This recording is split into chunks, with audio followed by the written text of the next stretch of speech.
Good evening, everyone. Hope you're all having a wonderful night tonight. Hope you're having a great Friday night. Well, maybe not too great if you're here instead of out, enjoying time with your friends or family, or maybe you're doing this together for some reason. I could think of better uses of your Friday night, but who am I to complain, right? Right. Well, I hope you're gonna have a good time tonight because we have a lighter set of news, I suppose. At least as long as you're not Aero Precision, staring down the barrel of yet another hack in the gun sphere. I believe this makes it three in the last year, four in the last year of hacks to the gun industry. Or you could be like Whistling Diesel and you could be arrested for tax evasion, which is based, but also like, I mean, come on, man, don't be retarded. The only people that aren't going to f around during a shutdown is the tax man. Tax man goes hard. But before we get into that, Richard, how's your night going, sir? Good, good. I hope everybody in chat's having a good night, having a good week. Oh yeah.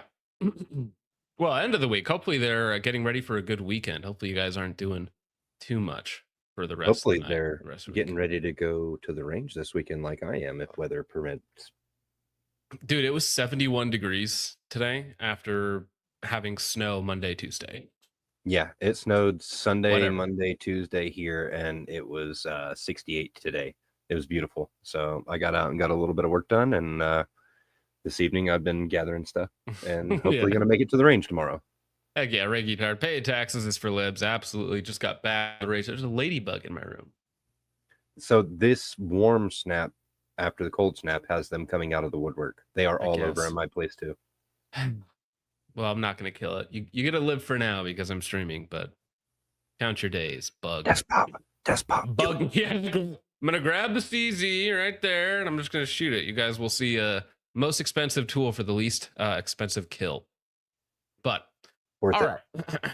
Well, let's go ahead and let's start out with something lighter news, shall we? Female cops, everybody. It kind of is like it's its own joke, right? If you just say female cops, you should get a little applause right after. Like, great laugh. But this comes courtesy of, oh, why aren't you doing? Oh, shoot, I'm so stupid. I forgot to actually transfer these over to my Brave tab. So you'll have to imagine a female officer falling over herself trying to get to the perp. All right, just imagine it. It's happening somewhere, but you can't see it right now because John did not transfer these over to the Brave tabs like a moron. You could just blame it on me. No. Let's be real. Okay, so here we go. Mr. Gunzagir, let's take a look at what the reality of two female Houston police officers, Houston's finest. Or wait, no, you guys always get upset at me. It's Houston. Houston, yeah. not Houston. Houston. Charlie says didn't know Arrow is still a thing.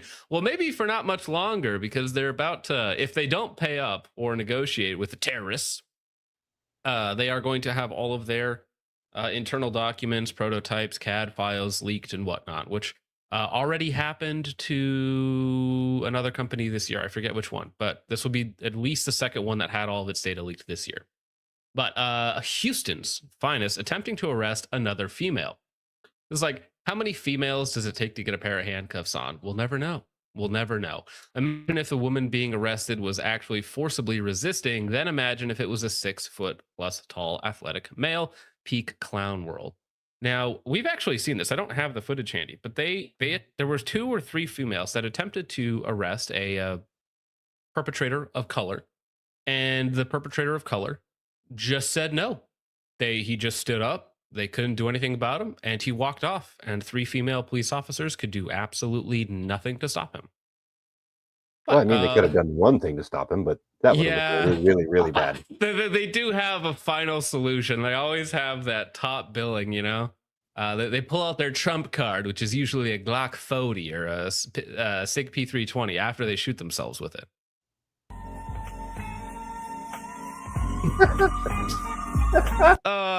She falls down like 10 feet in front. Like, I know you're wearing a bunch of stuff. Did she trip over a blade of grass? Is that really happened, or did she just trip over There's a on 2 little feet? lip there. There's a lip. There's a lip there. Come on, man. Give her some. Well, Dude, she was already running. Like, what was she? Was she drunk? Is she high? I think she was already falling. What is her deal, dude? She's already on the way down.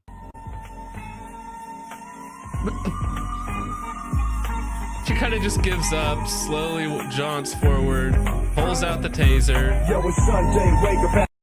Thank you, Mr. Guns and Gear, for the hood rat music. It does go well, but it's definitely definitely gonna catch me a copyright strike. Women cops scare me like this bitch about to shoot me for speeding. If she can catch you, bro, just walk at a leisurely pace, all right? Walk in zigzag lines. Yeah.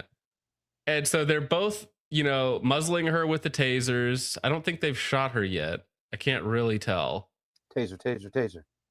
Taser. And they're going to attempt to get the handcuffs on her in what is the longest, most drawn out handcuffing of all time. Now, some of you guys out there would be a little too excited to be handcuffed by 2 female police officers. All right. This lady not having a great time, though. Okay. Some of you guys might like it. This lady not having it. Not having it. Hey, it's Jordan Jer. How's your night going? Mr. Jordan. Chris Goober has an opinion. We can say repeal the night, dude. I mean, listen, we could solve 3 problems in here if just none of these people were doing this at all, right? But this lady is honestly a little bit fortunate because they always have that taser-ish looking option right there on their hip. And just be lucky that they actually managed to grab the correct deterrent, the correct force multiplier. Yep. She gets up. Now her makeup is done. Her cardio is not done, though. Very important. Very important to have your tactical makeup on point. Now, how do they, if this woman doesn't actually want to move, like, do they just drag her by her hair? Because they can't pick her up. Well, that doesn't work either because it'll pop off. Oh. Yeah, dude, if she did not want to go, like, they would have to just drag her by her feet. That's it. But one more time for comedic purposes. The other female cop, who is like half the size of the perpetrator of color, right? Well, the first officer is like half the size of this lady, attempting to stop her. In the officer's defense, that is a rather portly woman. It's a big lady, and I don't just mean fat, but I think she's also tall because she towers over both of them and is like 6 inches wider than both of them. It's a large lady of color. Okay, is that Wendy Williams? It might be, but yeah, one more time, just completely biffs it. Just that's a man. Yeah, your guess is as good as mine, bro. Okay, I'm not gonna check. I'm not gonna check. All right, but yeah, the run is like pathetic.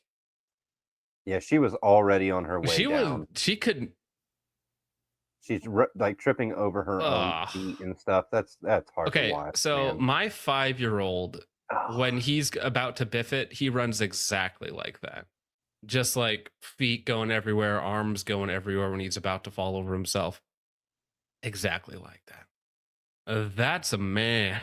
Georgina Floyd. No.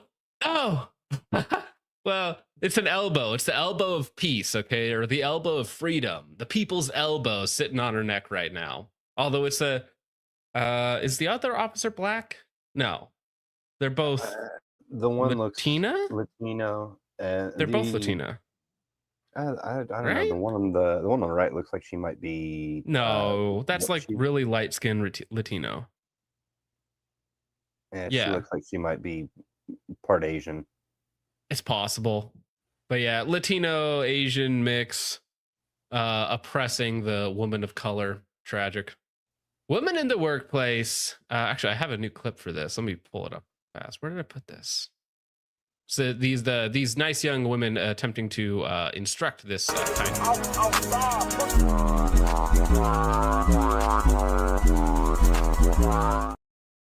another clip that might get me copyrighted whatsoever. All right. Well, oh, gosh dang it. That one there was kind of comedic. The next one is in kind of the similar vein, but less comedic.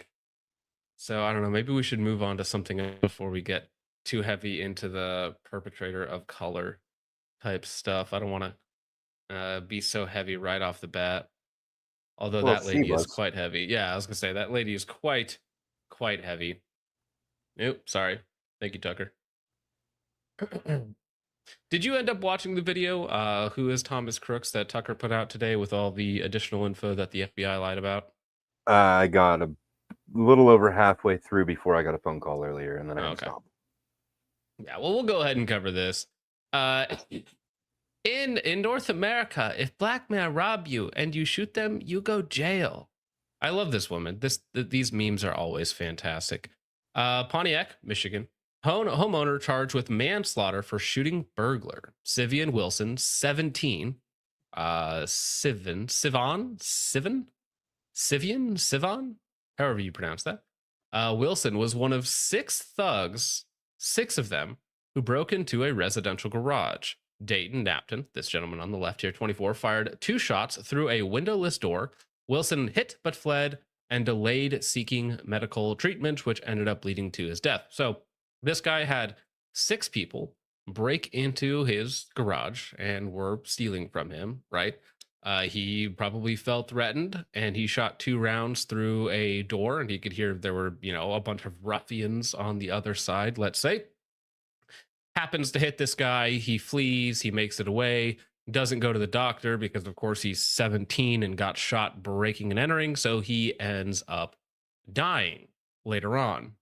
The homeowner gets charged with manslaughter for defending his premises from 6 intruders, 6 perpetrators of color. Absolutely disgusting, because if you have a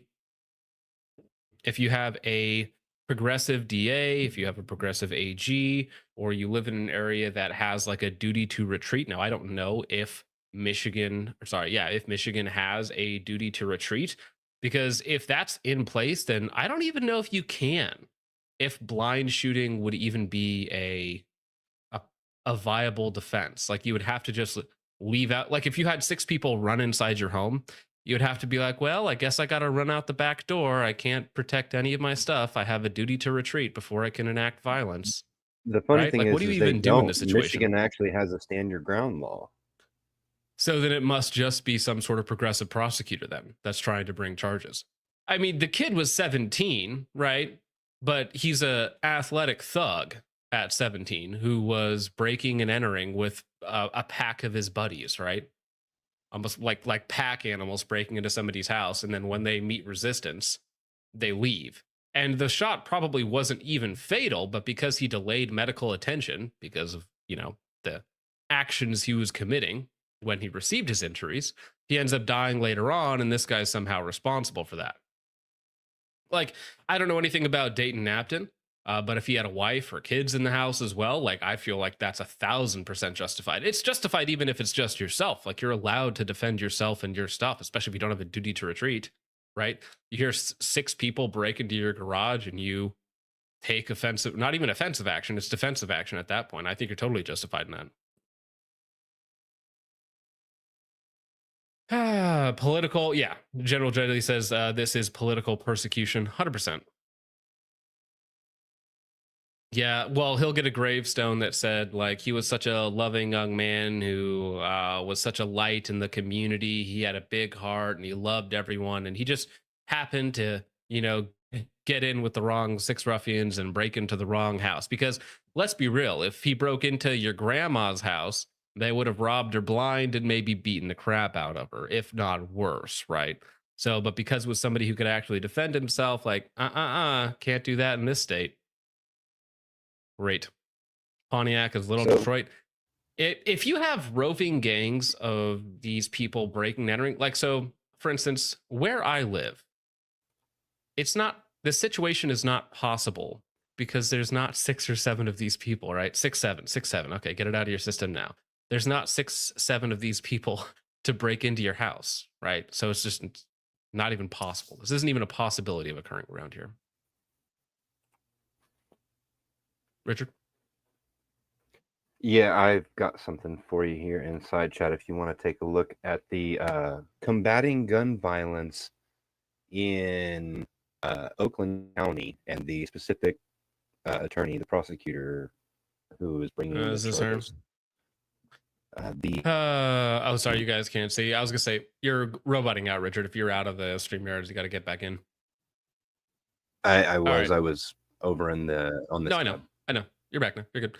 Oakland County, Michigan, always moving forward, always moving to prosecute home defenders. Combating gun violence in Oakland County. And it is prosecutor Karen, aptly named. That's kind of ironic right there. Karen D. Thought you'd like that. McDonald. Well, of course she's a McDonald. Bastards. Yeah, great, fantastic. Yeah, no, this woman right here, this woman as a prosecutor is like the most dangerous thing to you and your family's well-being, because they will pursue manslaughter charges for you while letting off career criminals into your neighborhoods to assault your wife, your kids, break into your homes, and roving packs. And if you decide to defend yourself in any way, shape, or form, or these guys get injured, then it's all comes back to you, right? So, I mean, I don't know what a manslaughter charge, 10 years, 15 years, something like that, but absolutely horrendous. Like if you have six people break into your house and you happen to injure one and then he ends up dying later on, like calling that manslaughter is a absolute miscarriage of justice. Yeah, Disgusting. they're arresting him under the guise of gun violence prevention. Meanwhile, I'll bet that one of those 6 guys There's another probably had a gun way. on them. There's another way to remove violence from your neighborhoods. Now, instead of throwing this guy in jail, I feel like there's a different solution that we could employ here to fix the core problem, right? All right. I mean, I could think of maybe 1 or 2 scenarios that might possibly fix the problem. Yeah, this lady, Karen D. McDonald. This sort of phenotype, kind of like the female police officer, right? It represents a problem. It represents a huge problem in America with a certain type of person, like half the population, being allowed to occupy certain positions. But every now and again, even a retard like says something correct, right? So Rep. Majorie Taylor Greene, who's a major tard, pointed out something very cogent in this Fox News article here, revolving around another problem that America faces, that being the H-1B scam. Fox News numbers say it all: 70% of H-1B visas go to India, 10 to 15 to China, and then everybody else gets the last 15%. They can fight over the last H-1Bs. However, the big important part is that these are not high-paying jobs. These are not high-skill jobs. These are not something that you can't find here in America. These are something that you simply don't want to pay Americans to do. 80% of the jobs that these H-1B visa holders have, which again is vast majority Indians, are entry level. It's data collection, it's data entry, it's code monkey, it's sales positions, it's desk jockey stuff that should be done by an American with a high school degree, basically, not even a diploma, with a high school degree done by an American making 40, 50, 60, 70K a year. Instead, they just, through this H-1B program, import people that will destroy your nation, destroy your country, destroy your local communities. And then they can also, on top of that, pay them even less money. And so you can't find a house, you can't find a job, but Sareem down the street, him and his 12 guys can live in a condo and turn it into a crap house. And they can work at your local tech job or something like that, literally being code monkeys. Yeah, I'd rather they work at my local tech job than be driving trucks. Well, either way, I don't want they even an entry level CDL position. These people should not have, right? You do not need H-1B visas coming here for entry level positions that should be hired out to an American, right? Absolutely Yeah, not. I Like see what was no it, reason for California? California. California And just canceled 17,000 CDLs, right? The streets are safer already. And what that does is if California cancels 17,000 CDLs, well, the trucking companies, they're going to have to hire non H-1Bs, which would at least assumedly mean that a higher proportion of American citizens are actually getting those jobs. Now they might just switch over to less legal means for transportation and cheaper methodologies, but some of the them hope will would be that inevitably. they would actually start to hire the right people. So I'm introducing, this is again Majorie Marjorie Taylor Greene, and I believe Thomas Massey is also a supporter of the bill to completely end the H-1B visa program, which again, we don't need. America doesn't need it. America has zero need for any Indian or Chinese person or anything like that. They don't need to be taking up any of our resources. They don't need to be taking up any of our already crowded housing market. They don't need to be taking up any of our crowded job market. All of those jobs and all of those houses should be going to Americans and only to Americans, right? That's it. These people shouldn't be Especially allowed to be when on we any have sort a of thing government called subsidy. unemployment. Yeah, it's just absolutely not. And these are, again, very important. These are not highly technical jobs. These are entry level positions. These are positions that could be done by you or me with minimal training. These are What are you trying not, to say, John? these are because I'm retarded, right? But I mean, I have a college degree, right? But I wouldn't need it for 90% of these jobs, 80% of these jobs. They're entry level with minimal train up, minimal workup on a lot of these jobs. You can get up to speed quite quickly. I'm introducing a bill to eliminate H-1B visas to make sure American workers come first. Like, how simple? How simple of that? America has the most talented people in the world, and I will always fight for them. Ah, thanks, Marjorie, even though I don't trust you whatsoever. H-1B visas. Good. This has got to be beneficial for her as far as the people who criticize her, right? This is workers of the world unite. Well, workers of the U.S. unite. It's the closest thing that will come to nationalist communism, I guess. Hey, Jim, I don't think Vintage is coming on tonight. I haven't talked to him since yesterday, I think. Talking to him about a few topics we'd love to discuss with y'all. I was thinking about doing a space on X, but I could try YouTube as well. I don't know if I can on YouTube. Well, if you're trying to get really spicy, X is a better place to do that. If you want me to hang out on X, I'm free to do that, but not probably not tonight for me. Thanks, Jim. Yeah, Vintage has got a couple things going on. I was talking with him earlier. So Dante says Americans aren't moving into those locations to take those jobs. That's not relevant because those companies have to have these jobs, right? If they're actually important. So when they start offering, no, stop it. When they start to offer more money, Americans will move to those locations, right? Or if they're in the middle of San Francisco and they can't pay 12, H-1Bs to live in an apartment complex together, they'll have to move out of those high rent areas, right? Either the company offers more money so that they can attract a wider audience, or they move out of that location, right? Either way is fine. Well, also for things like coding, there's remote work. You don't have to be there.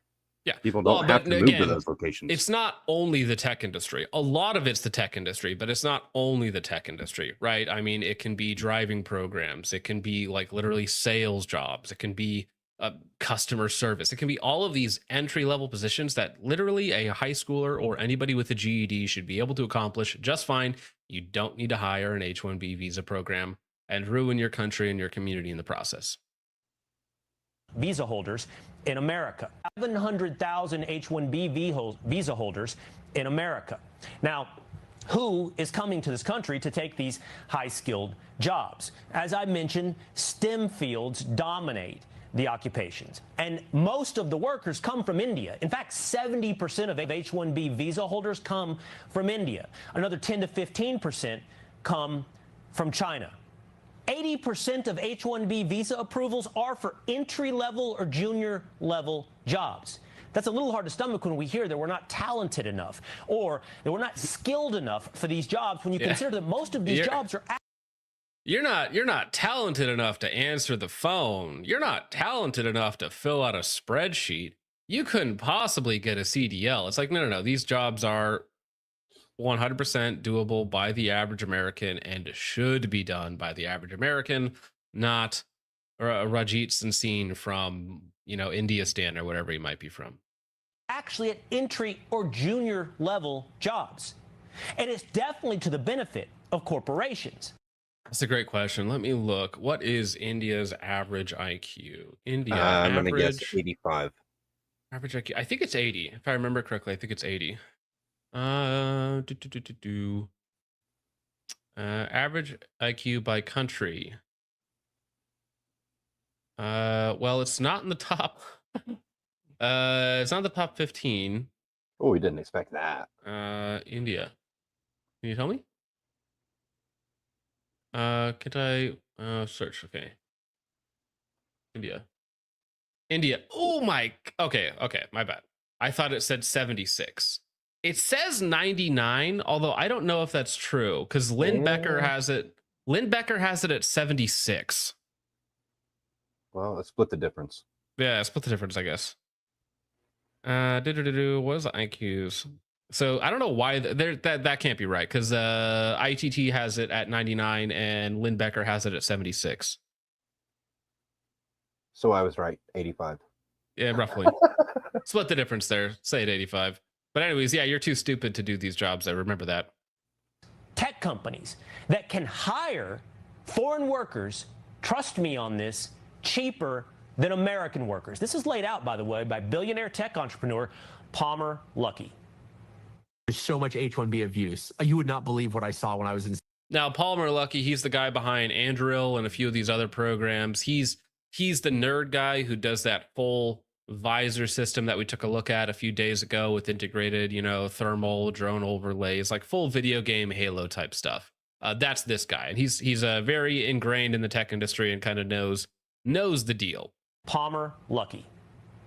There's so much H-1B abuse. You would not believe what I saw when I was in Silicon Valley. It is insane. It's obviously a program to try and replace U.S. workers with basically slave labor that can't ever escape. The H-1B abuse is crazy. Now, what he means by that slave labor. Thank you for that, huge ass. What he means by that when he says slave labor is the fact that these people, when they get these jobs, they're on an H-1B visa. They're here. I believe they can take their direct family members. I believe that's the only people that they can take with them legally to stay in the U.S. But when they're all here, they have to maintain work at that job. They can't leave, right? Because if they leave, then they lose their visa. And if they lose their visa, then them and their family have to either stay here illegally, which visa overstays absolutely happen, or they all get sent home, right? So then they lose everything that they were fighting for. So essentially, like, a company can bring in an Indian for $40,000 a year into an $80,000 a year position and then hold that over their head forever. They can never get a raise. They can never leave until, they've been here 2, 3, 4, 5 years, whatever the specific program is. So it is essentially a second-class citizen that can't leave. It might as well be indentured servitude. Like, you're on a contract with a company, and if they want, they can send you home. You can't leave. You can't get a raise, and you're essentially just cheap, retarded labor. But companies shouldn't be allowed to exploit that because we're ruining the American communities and taking jobs away from actual Americans, people that I actually care about. His name is actually Palmer Luckey. All right. Now, what's funny is JD Vance, who I think is a lot more in tune with what people want to hear.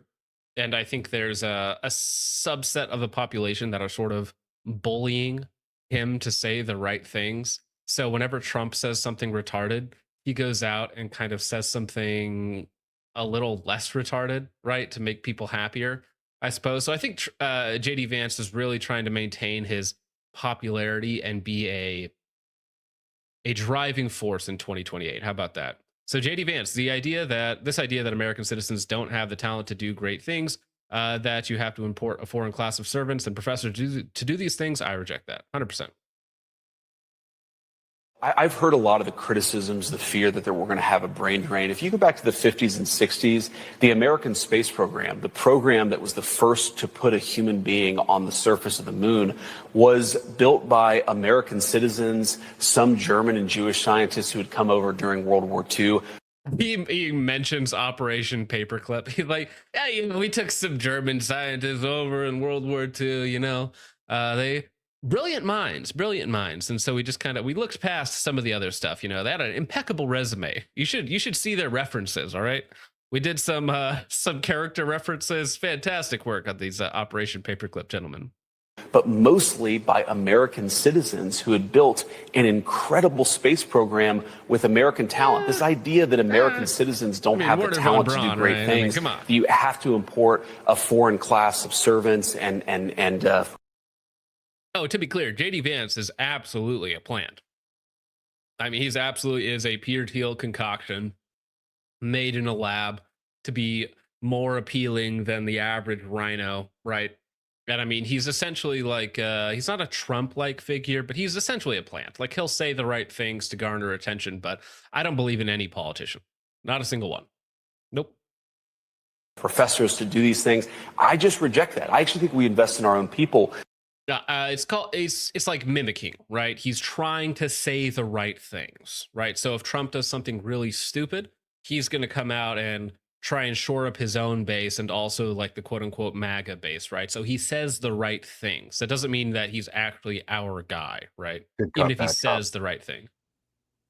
Well, I don't think it's good cop, bad cop. I don't think it's like that. But I think that JD Vance realizes he's smart enough to know what's hot right now, what the young American movement actually wants, what we actually want for our future. So he's not going to take the boomer neocon stance on a lot of things. He's going to kind of like hedge his bets to be more palatable to the younger generation because that's going to be his new voting bloc, right? That's what he actually needs. Yeah, married a Hinduist, which is kind of weird, right? So it's like, I don't know, maybe you're not the most like unbiased person when it comes to this, Mr. Catholic JD Vance. And I'm not a Catholic. As a Catholic, are you allowed to marry outside of? Because I know in Orthodoxy, you're straight up told like absolutely not. Like you can't marry outside of your religion. I'm not sure how it is in Catholicism. I would imagine it's frowned upon. It's frowned upon. I'm not sure, but I do know that there's been quite a bit of rumors floating around that he's getting awfully close to Erica Kirk.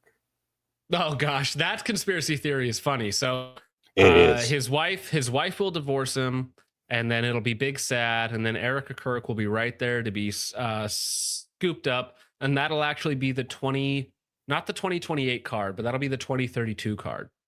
How about that? JD Vance, Erica Kirk, 2032. I hate it so much. You should clip that. You should save it.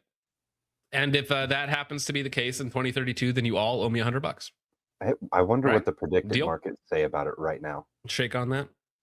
You could probably 2032. You could put $2 on a 2032 market, and Oh, dude, yeah, I'd like minus 10,000 odds or something like that. yeah. Well, yeah, when you get into Erica Kirk, and some of the things that she, was involved in, some of the people that she's involved in, it's just a little suspect. That's all. We can do a lot of good. You've heard that criticism in particular as the president has talked about cracking down on foreign student visas and their abuses. But I think that's actually an opportunity for American citizens to really flourish. And here's the second, but I make a couple points. Yeah, and he's also right there. We also, for no reason whatsoever, do we need 600,000 Chinese students here, like at all? We need. Okay, so people complain about professors and teachers being overworked and having too many students per teacher, right? But then they're like, 600,000 more college students from China. Sure, that's fine.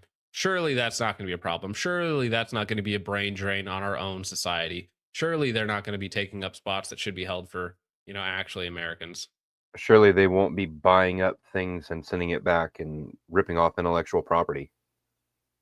Oh yeah, I mean that too, right? I mean, you might as well just call them spies at that point. All right, let's get to the title topic of tonight. We are going to be talking about Aero Precision was listed by the Akira ransomware group today.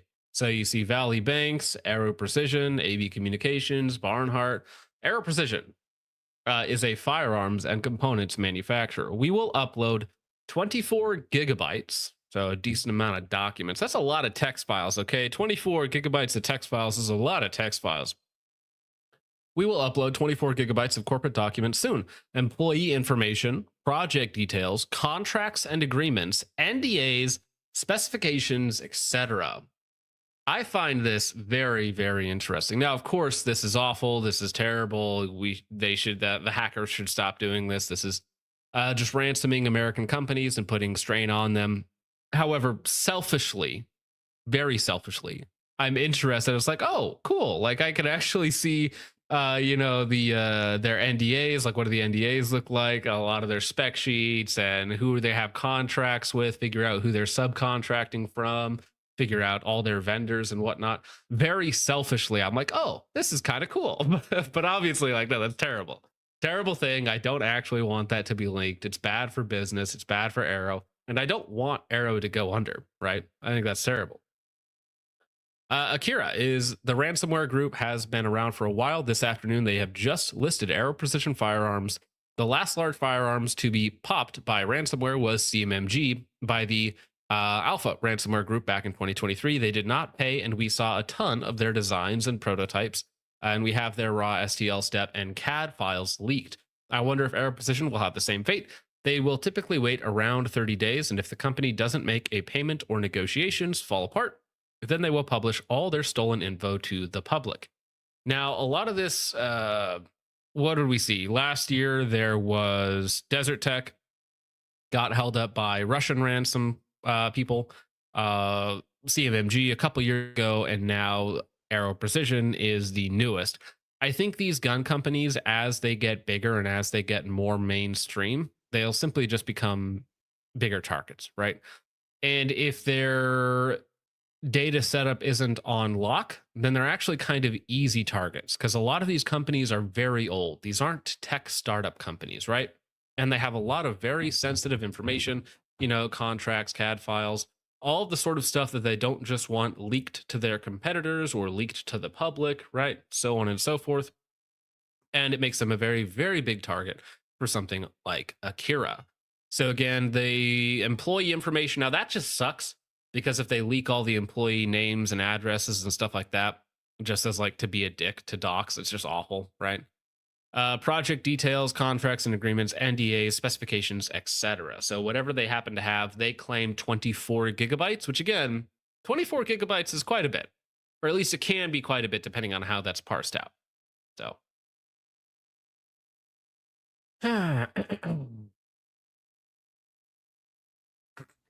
For text documents, 24 gig is quite a bit. For CAD files, that's not a lot.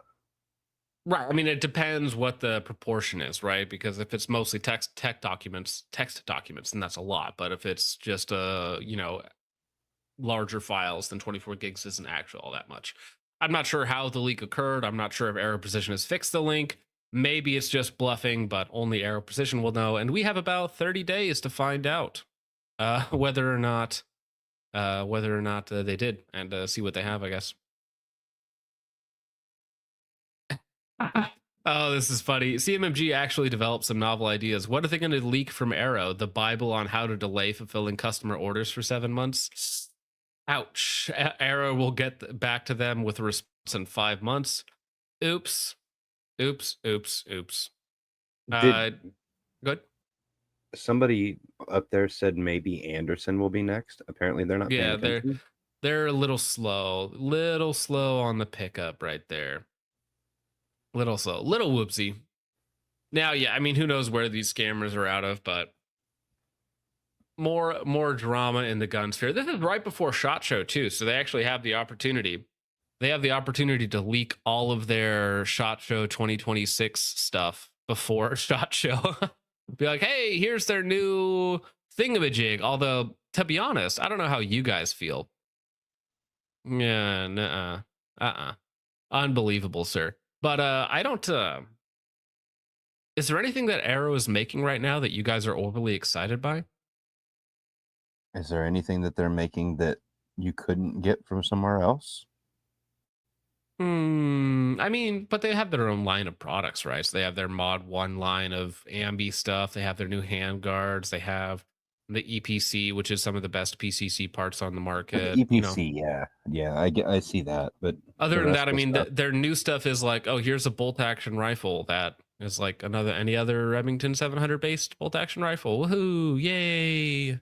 That's so exciting. Yeah, they do have a lot of different anodizing colors, so maybe they'll be giving away all their anodizing and Cerakoting secrets, right? So maybe that's a big deal to them. Who knows? Knob likes their Solus bolt action. All right, I'm sure it's fine. Yeah. I mean, it does. As Kodiak says, no, but this sucks for anyone. Yeah, I mean, it just being hacked like this and having all of your personal data leaked, especially your client information, your employee information. It's just really shitty. It's just crappy.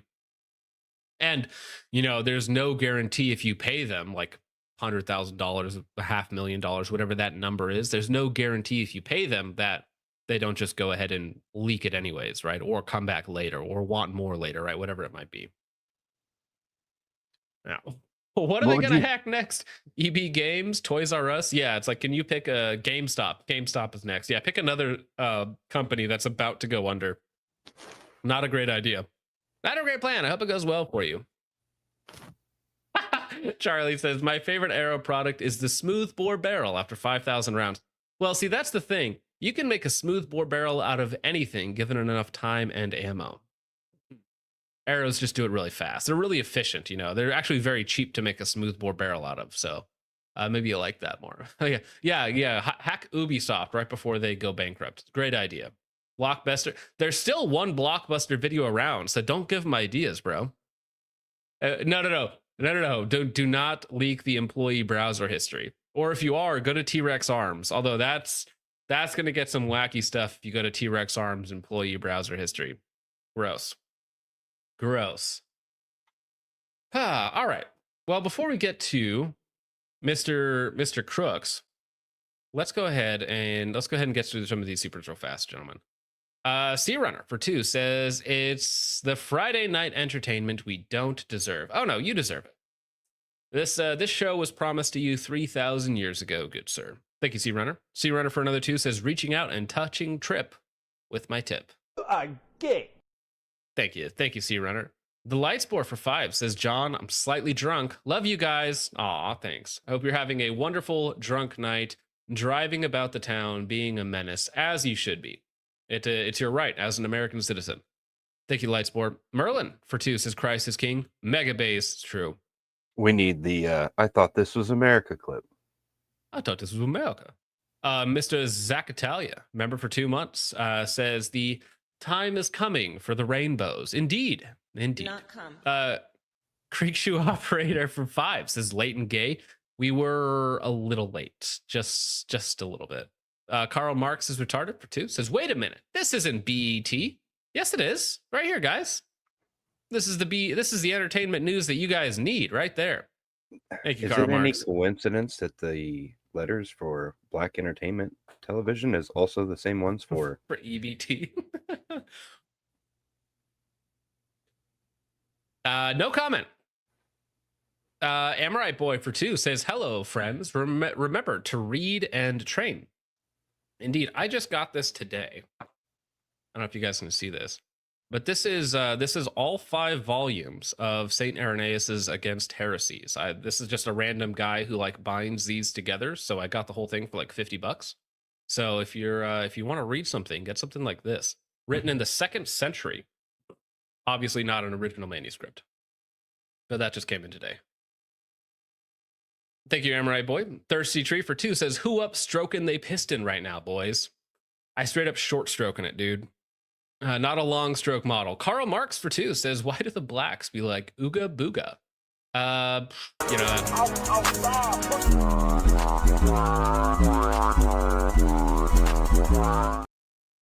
Well, what the heck? Subarctic Noticer says unrapeable physiognomy. What? Wow. Not to this guy. My rock hard cock for 2 says intro song goes hard. Indeed, thank you. Karl Marx for 2 says Richard was Kangs and ooga booga. All right, thank you, Karl Marx. Subarctic Psycho for 5 says you guys get summer temps in November. Tell me what winter is lower 48. Yeah. Well, hey, it was like 0. It went from 0 degrees to 71 degrees in about a week. So we have some weird swings here. That's what I'll say. Vandalay for 2 says check out Handle It Grimps and see the tardy red dot. What the heck? Is it on X or is it on their Instagram? Handle It Grips. Handle It Grips posts way too much. Tardy red dot. I don't see it. I like some of their grips, but I'll check the website. Hold on. What is a tardy red dot? I don't know what you mean, but if I could find it, I would. Thank you, Art Vandalay. Karl Marx for 2 says perpetrator of color. My baby was finna be a doctor. Yeah, a doctor of breaking and entering. master's degree in B&E. HSB Snake for 2 says, just in time for my 2-hour drive to Fresno. Good luck out there, dog. Good luck out there. Thank you, HSB Snake. Hope you're having a good drive. Doomer John for 2 says, is that a knee on the neck? No, that was the people's elbow right there. People's elbow on the back of the neck. They've updated. Chud for 2 says, this is why we used to beat women field at 19th. Whoa, Chud. All right. Dropco for 2 says, ironic street sign above them, wrong way. So yeah, you can't be running down there. Don't be running down there, sir. Jordan Jarrett for 5 says, have you seen my tactical bathtub video? I have not, Jordan. I don't think I'm going to be checking out your bathtub videos. What is this, an e-boy? Is Jordan Jarrett the new e-boy of the tactical gun industry? What are you, weapon outfitters? Cringe. Coppertone for 2 says, total rocket surgeon removal. Total RSO removal. How about that? Thank you for that, Coppertone. Droid, the hero we need, says, you man, that's just part of the culture. Napa know-how. Chud McGill for 2 says, ruined this man's life for Napa TND. All right, thank you, Chud. Fed posting very early today. Jordan Jarrett for 2 says, I texted you the video. Please show. Very epic. I don't think my audience wants to see you in a bathtub, Jordan. I'm just going to be real with you, dog. I don't think they want to see it. Actually, Richard, you should put a poll in chat, see if they want to do it. Although, wait, you don't have access to it. I overruled the poll. We don't want to see it. Okay, perfect. Dino Side for $20. That is incredibly generous of you, sir. I work for the FBI. I am a federal informant. Says, I pump septic tanks and grease traps. Indian-owned restaurants are the worst and serve food as the traps back up from lack of cleaning. Also, they let their failed septics become swamps in the yard where their kids play. Did you almost say sewer when you meant to say swerve? That's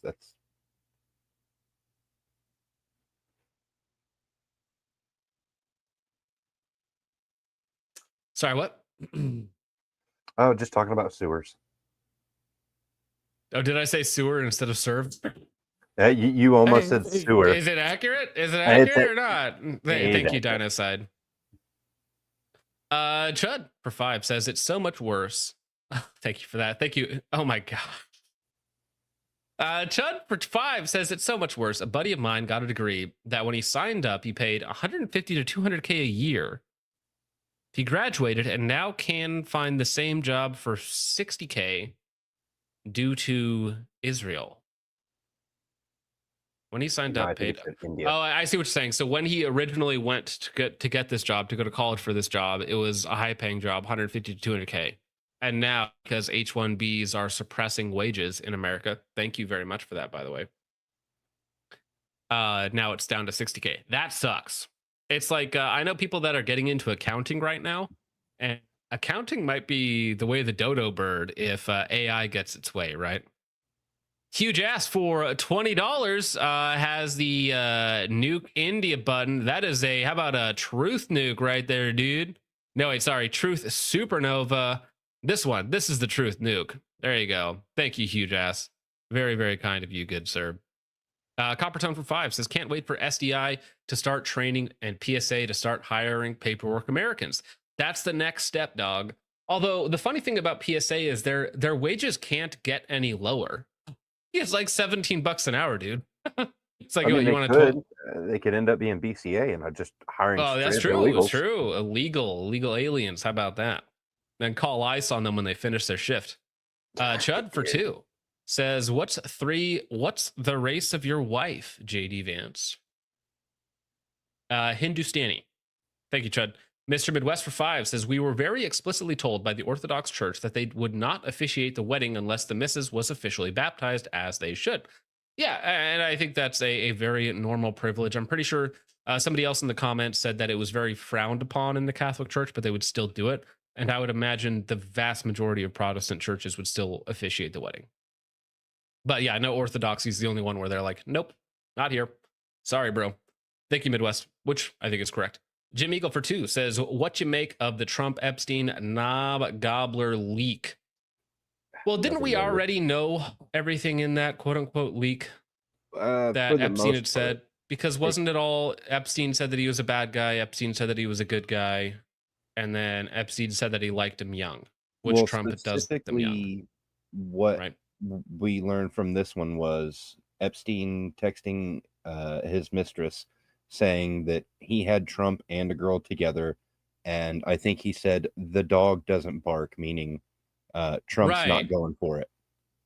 Right, which is an intro. I don't exactly know the context of that line, but yeah, the dog It's doesn't bark is interesting. it's It similar seems to to a infer that, southern right? similar to a southern saying that dog doesn't hunt. I've never heard that before, so I'll take your word for it, sir. Yeah. Coppertone for 2 says got an Arasaka from a fat diabetic for $2.50 today. Heck yeah. Steal from the diabetic Americans while you can. Get it while it's hot. Thank you, Coppertone. Subartic Noticer for 2 says take a guess who I meant. Let's swig and drive. That's right, my beveraged Americans.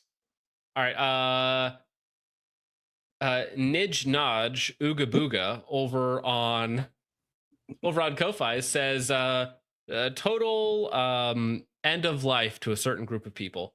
Noob Crasinator says, I hate it when 6 stolen cars get stuck in my garage. That's true. He actually killed a stolen car in his garage after the stolen cars attempted to break and enter into his house. Well, he didn't kill it in his garage. It went to somebody else's garage and then died. Now, this person is straight up lying. Over on Ko-Fi, he says, Mr. You can't beat me in a Halo 1v1 battle rifle start only. I can beat everybody here. I'm pretty sure there's like 2 people in the Discord that can beat me, maybe, and you're not one of them. Says, log on MCC. I'll make you look like a fool, bro. What you scared, lol? I figured you drink nog in secret. No, I don't partake in the nog. I'm not a nogger like you, sir, but I will happily 1v1 you live anytime, dog. Huge ass says, good. I was berated the other day by a buddy of mine. He come in, he said, man, y'all got to knock that shit off. I said, what are you talking about? He said, the fucking eggnog thing, man. I'm going to make you drink that shit. Ugh, it's disgusting. I had no idea that it's leaking to the make me. normies. Death before dishonor, all right? Death before eggnog? No, well, drinking eggnog would be a dishonor, so gas block. I just thought it was hilarious because out of nowhere the other day, he's like, you gotta knock it off. Eggnog is good. Just whatever, bro. Whatever, dog. Huge ass. Over on Ko-Fi says, India's IQ average is room temperature. Well, fortunately for them, it's warm over there, so at least it's decent, right? Every single Indian I've ever had to work with was literally dumber than a box full of cow dung. Well, that might actually be a compliment to some of them. Subartic Psycho says, remember, gentlemen, busybody commie prosecutors and judges are just as moral as us, or just as mortal as us. Indeed, these people's, they are attached to names and addresses, okay? If I did want to Fed post a little bit. Art Vandalay says, can't watch the stream tonight, but looking forward to catching the VOD later tomorrow morning. Hope everyone had a blessed week and is dry firing right now. That's right. You should use this time for dry firing. Maybe a little bit of laughter, a little bit of light commentary, getting your dry fire in. Probably a better use of your time. And then Kevin Crack Rocks for 5 says, thoughts on the Griffin armament 2-position gas block. Also, show us the bathtub vid. Give the people what they want. No, I won't do it. All right, well, so this is the 2-position gas block. So you have normal and suppressed. I hate it. If it's not exposed, you're going to have to reach something like through the handguard to like twist that little knob to go from the suppressed to unsuppressed setting. And if it's even like $100, you're better off just buying like a rifle speed or something that's externally adjustable. I don't like that. I don't like that design. I think that's terrible. yeah, just having a 2-position, I don't understand that, but 2-position is fine, but it's not gonna work for every system. So like if you have a really overgassed gun or a really soft shooting gun, then the unsuppressed and suppressed shooting settings won't work very well. And it is $100. It is $99. So no, I would just say no. Not for me. Maybe for a very specific tuned gun where you have a cutout in the handguard and you can just reach your fingers in there and adjust it. But for a regular under the handguard design, no thank you. No thank you, sir. Not my style for the money. Speaking of not my style, though, this is going to be Who is Thomas Crooks by Tucker Carlson today. put this video out earlier. Now, the feds had said that there was basically no additional information or motivation on the Thomas Crooks shooting, and they just couldn't figure out what it was. They just didn't know anything. And it's been what? Has it been a year? Has it been a year now? Just over a year, right? It's been just over a year now since this happened. And we just happened not to know anything about it, right? But fortunately, somebody actually got some decent information and some wacky. This man said an insane amount of fetty things and was certainly on the Fed's radar. Like, he straight up called for the murder of basically everyone at multiple points, and nobody reported him. Nobody came and interviewed him. Nobody tried to talk to him. Nothing.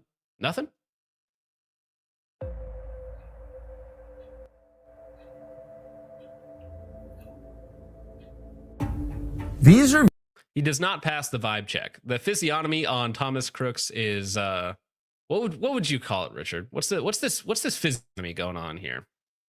Noodle arms. Well, I'm talking about the face specifically. Like, what phenotype is that?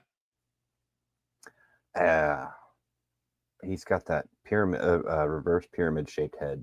Gets really wide. It's odd. Brazilian adjacent. Has worked hard to make sure you haven't seen. So you can see him in his room, and he's going to be dry firing a little bit, like you guys should be right now, dude. Those are skinny arms right there, dude. That's why I said noodle arms. Yeah, it's bad. But I wonder if there is actually a genetic condition as well that goes along with that. That's a little bit old. That chart's a couple of months old, and if you want to. Yeah, we know all of this. Let's skip around here for a second because we've seen all this. Is believed to be associated with the shooter in about the 2019-2020 timeframe. There were over 700 comments posted from this account. Some of these comments, if ultimately attributable to the shooter, appear to reflect anti-Semitic and anti-immigration themes, to espouse political violence, and are described as extreme in nature. The social media account Abate was describing was Crooks's YouTube comments. When the FBI made that claim, we had to take his word for it. We have no way to check. Dog spotted. But now we do. In September, we obtained hundreds of comments from Thomas Crooks's YouTube account. Since then, we've gone to great lengths to verify that they're real. We can now confidently say they are. These are genuine. Well, yeah, the FBI is just lying to you, dude. When they say, oh, we can't verify that these came from his account on his devices, though we have all of them in our possession. Though the social media companies specifically scrubbed all their accounts for us, we can't confirm these are actually from him. Yes, Tucker is also sus. Anytime you get these big, popular people, like, they have very sus connections. I mean, he wanted to be in the FBI growing up. I don't know if he did interning for them or something like that, but both of his parents were intelligence assets. So, okay. Yeah, and he did apply to the CIA. Everybody is sus. Okay, that's the first thing you gotta know is everybody is sus. Everybody is lying to you. It's all fake and gay until proven otherwise. Okay. I wouldn't put faith in any of these people unless you absolutely had to. Written by Thomas Crooks. But although Crooks's comments are interesting and give tremendous insight into why he did it, they're not the only story. The other story, in fact, the far more significant story, involves the government, the DOJ, and the FBI, which have hidden from the public what they know about Thomas Crooks. The purpose of this report is to reveal details of Crooks's social media accounts and to confront a series of key questions. Why is the FBI keeping Crooks's views a secret? Why are they ignoring congressional? I'm pretty sure it's because they have a lot of Thomas Crooks on the roster. Like, a lot of people very similar to Thomas Crooks are on their radar. He was known to us, right? They have a lot of this type of person on their roster in various stages of MK Ultra or whatever else you want to call it, ready to commit atrocities at their behest, right? I think it's because they don't want you to recognize the signs of these people, okay? Because once you can point out all of the predictors, then you can like start to, connect some dots, let's say. Congressional subpoenas to divulge information.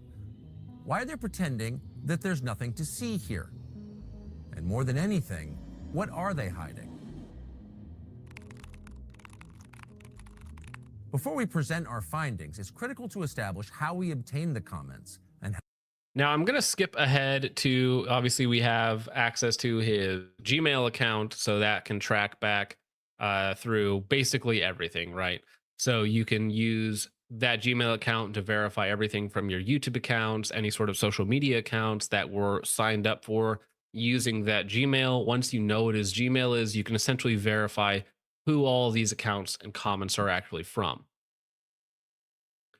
So, I mean, you have his Venmo, you have his Zelle, you have his Gmail, you have his Discord, you have Snapchat's in there as well for people who still use Snapchat. Yeah, so 707. I want to listen to this part.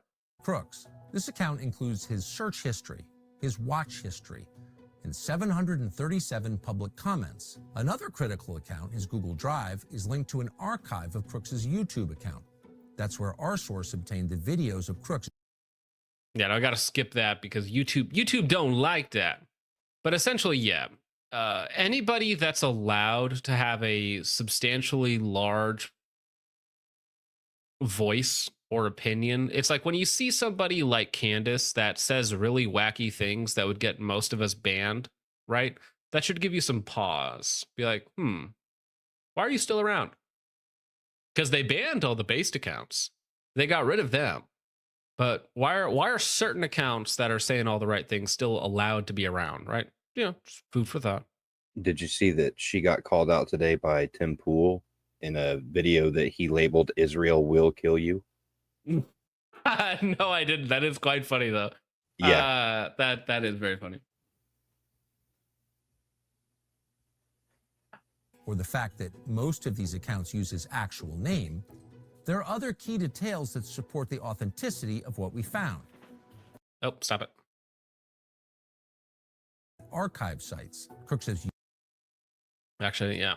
And some of Crooks's YouTube comments are still available on Internet Archive sites. So he's saying Civil War, no, Donnie, you're really not that important. And you can see that this guy's then responding to him in the YouTube comment section. Crooks's YouTube channel was suspended on July 14th, 2024. That's the day after the shooting. Its offense, quote, violating YouTube's policy. See, that's the thing. They knew within like 24 hours who had done it and what account it was, and they already had him banned, right? So they had all of these comments, all of his watch history, all of his likes, all of his interactions. They had all of that within 24 hours of the shooting, right? That's how fast these social media companies are. They already knew it. On violent criminal organizations. And though Crooks's comments are no longer available on YouTube, in many cases, the commenters who responded to Crooks are still there, and they match what we see on the Internet Archive sites. When you click on their tags of Crooks's accounts, YouTube takes you to a page that says, this channel was removed because it violated our community guidelines. In other words, there is ample evidence to support the authenticity of these posts. Our source figured it out. So did we. But when we reached out directly to the FBI did not give us this information. Why? We're still not sure. I don't know why. Why wouldn't this man who failed to deliver on every other promise that the Trump administration promised us in terms of prosecution, Epstein list, all the other sort of things that we want? He just failed on another thing. Well, I know it did exist, and then it didn't exist, and then it was on somebody's desk, and then it wasn't. Maybe it's still on the desk. Honestly, we don't know. it's a big desk. That's just how he looks, dog. He just looks like that. That's just normal look, right? Actually, to be honest, this is like a less wide-eyed Cash App. Maybe this is like, I don't know, post-stim or something. He's on something right now, which is why he looks normal. Well, the one eye is kind of, yeah. Yeah, dude, but it's not the that we normally get from Cash. the FBI to ask why the Bureau had that eye is on unemployment. Damn. The FBI responded by questioning whether we could verify the authenticity of the count. We were confused by this. So when the FBI is like, oh, how did you get this information? We couldn't figure it out. It's like either you're lying or you're incompetent. Now, it could be a mixture of both, right? They could be lying to you because they've had it from the beginning, or it could also be in part because they're too stupid to figure it out. Third option, phishing. Could be that too, right? They're trying to verify your sources, trying to figure out how you learned things so that they can close down these loopholes, right? In future, could I also mean, be a wouldn't be the very, first time that the very FBI relevant was possibility. trying to figure out Tucker's sources. Yeah, Rads, we talked about the Aero stuff earlier, just a couple minutes ago. Basically, Akira ransomware group has has 24 gigs of data hostage, which is employee information, project details, contracts, agreements, NDAs, specifications, etc. So the employee information and some other stuff are very sensitive. So I don't know if they want all that leaked, especially right before SHOT Show. And I don't know what sort of money they're offering or they're asking for from Aero. So we covered that earlier. Considering the authenticity is self-evident. And of course, the FBI would have known that since the day of the shooting. What exactly is the FBI hiding? Here's what we do know. The digital comments we obtained were posted between 2019 and 2020, when Thomas Crooks was between 15 and 17 years old. This is old stuff. Well, yeah, they don't. Well, so one thing that would be interesting that comes from that link that I said is that if they had their all their contracts leaked so we could see where they were getting all their stuff from, that would be kind of interesting, but it would also be bad, right? But as far as Thomas Crooks go, he was radicalized at a very, very young age. So if he was some sort of, Fed plant, CIA operative, MK Ultra initiative, whatever you want to call it, and essentially allowed to do what he did. Well, you remember he was featured in a BlackRock ad, right? He's basically predestined from a very, very young age to do this, 15 to 17 years old. And we're going to look at some of these comments. They are absolutely wild. Yeah. They show two things. First, that Thomas Crooks was not some secretive lone wolf who never warned anyone that he was planning. And you posted this. So the potential genetic condition of Crooks, the genetic medical condition that causes an egg-shaped head and thin arms, is a Noonan syndrome. This condition is characterized by a range of physical and developmental symptoms, including distinctive facial features, short stature, congenital heart defects. Noonan syndrome is caused by a genetic mutation that disrupts the body's RAS pathway, affecting growth and development, which is a perfect soldier of disruption for the CIA or whatever three-letter agency you want to put in there. It's not just physical development as well. It's also mental. Yeah, it's both. Violence, just the opposite. Years before he showed up in Butler, Crooks was leaving a detailed digital trail of violent threats, including at 15 years old, by the way. Never called into the principal's office, never interrogated by police, never brought up for anything. Not once, no wellness checks. Parents never brought in to say, hey, did you know your son is posting this? Never happened. calls for assassinations and political violence. Second, they show a man who started out as a radical Trump supporter whose views on the president which is quite funny, yes, because we're going to see him basically threaten the left and then end up taking a shot at that Trump, right? Allegedly, right? If you believe the official story, of course.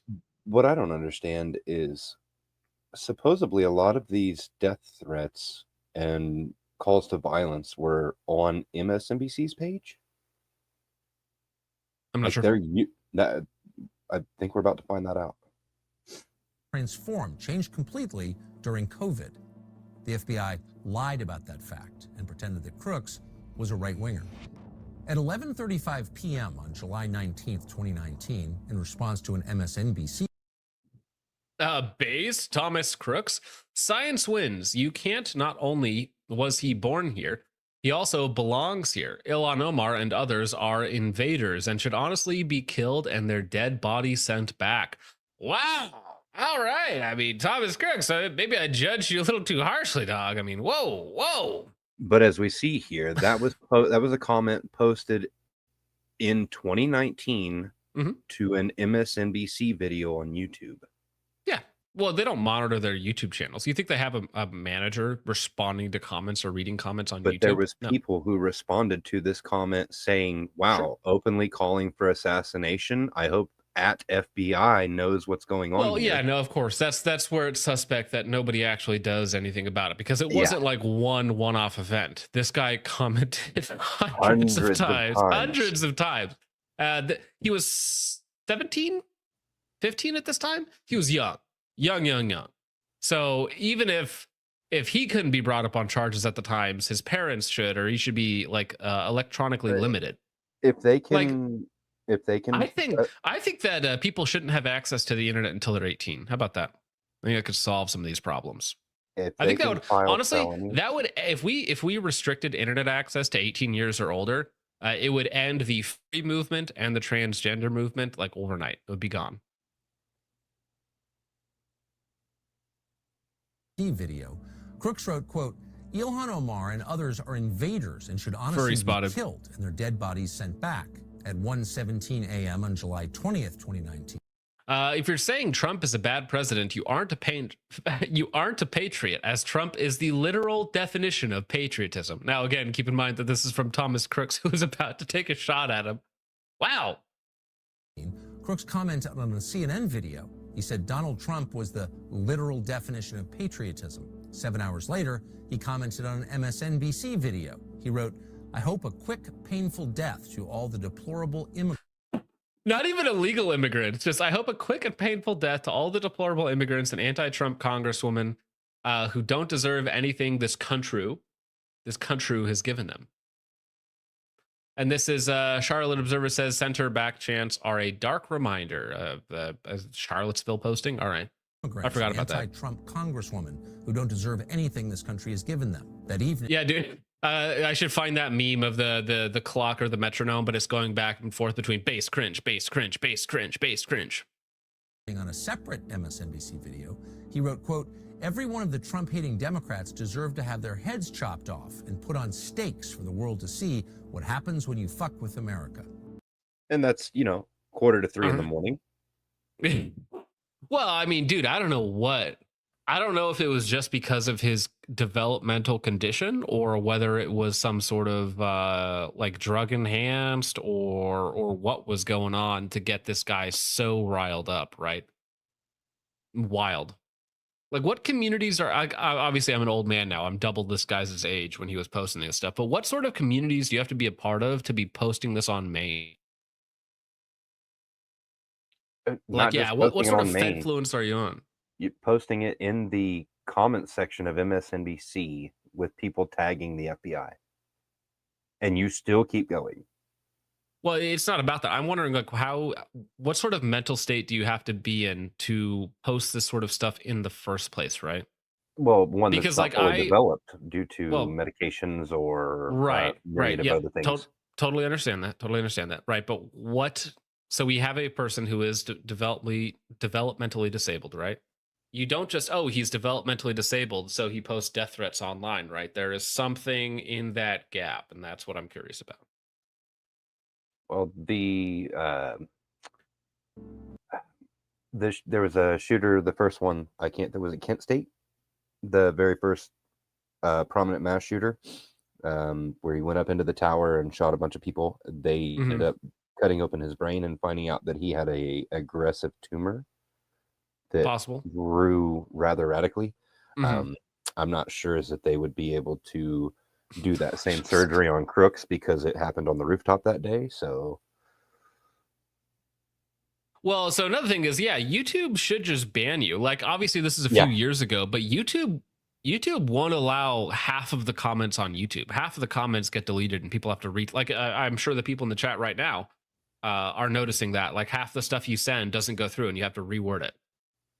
Right. So I refuse to believe that they didn't notice one account just hundreds of time advocating for the deaths of political figures.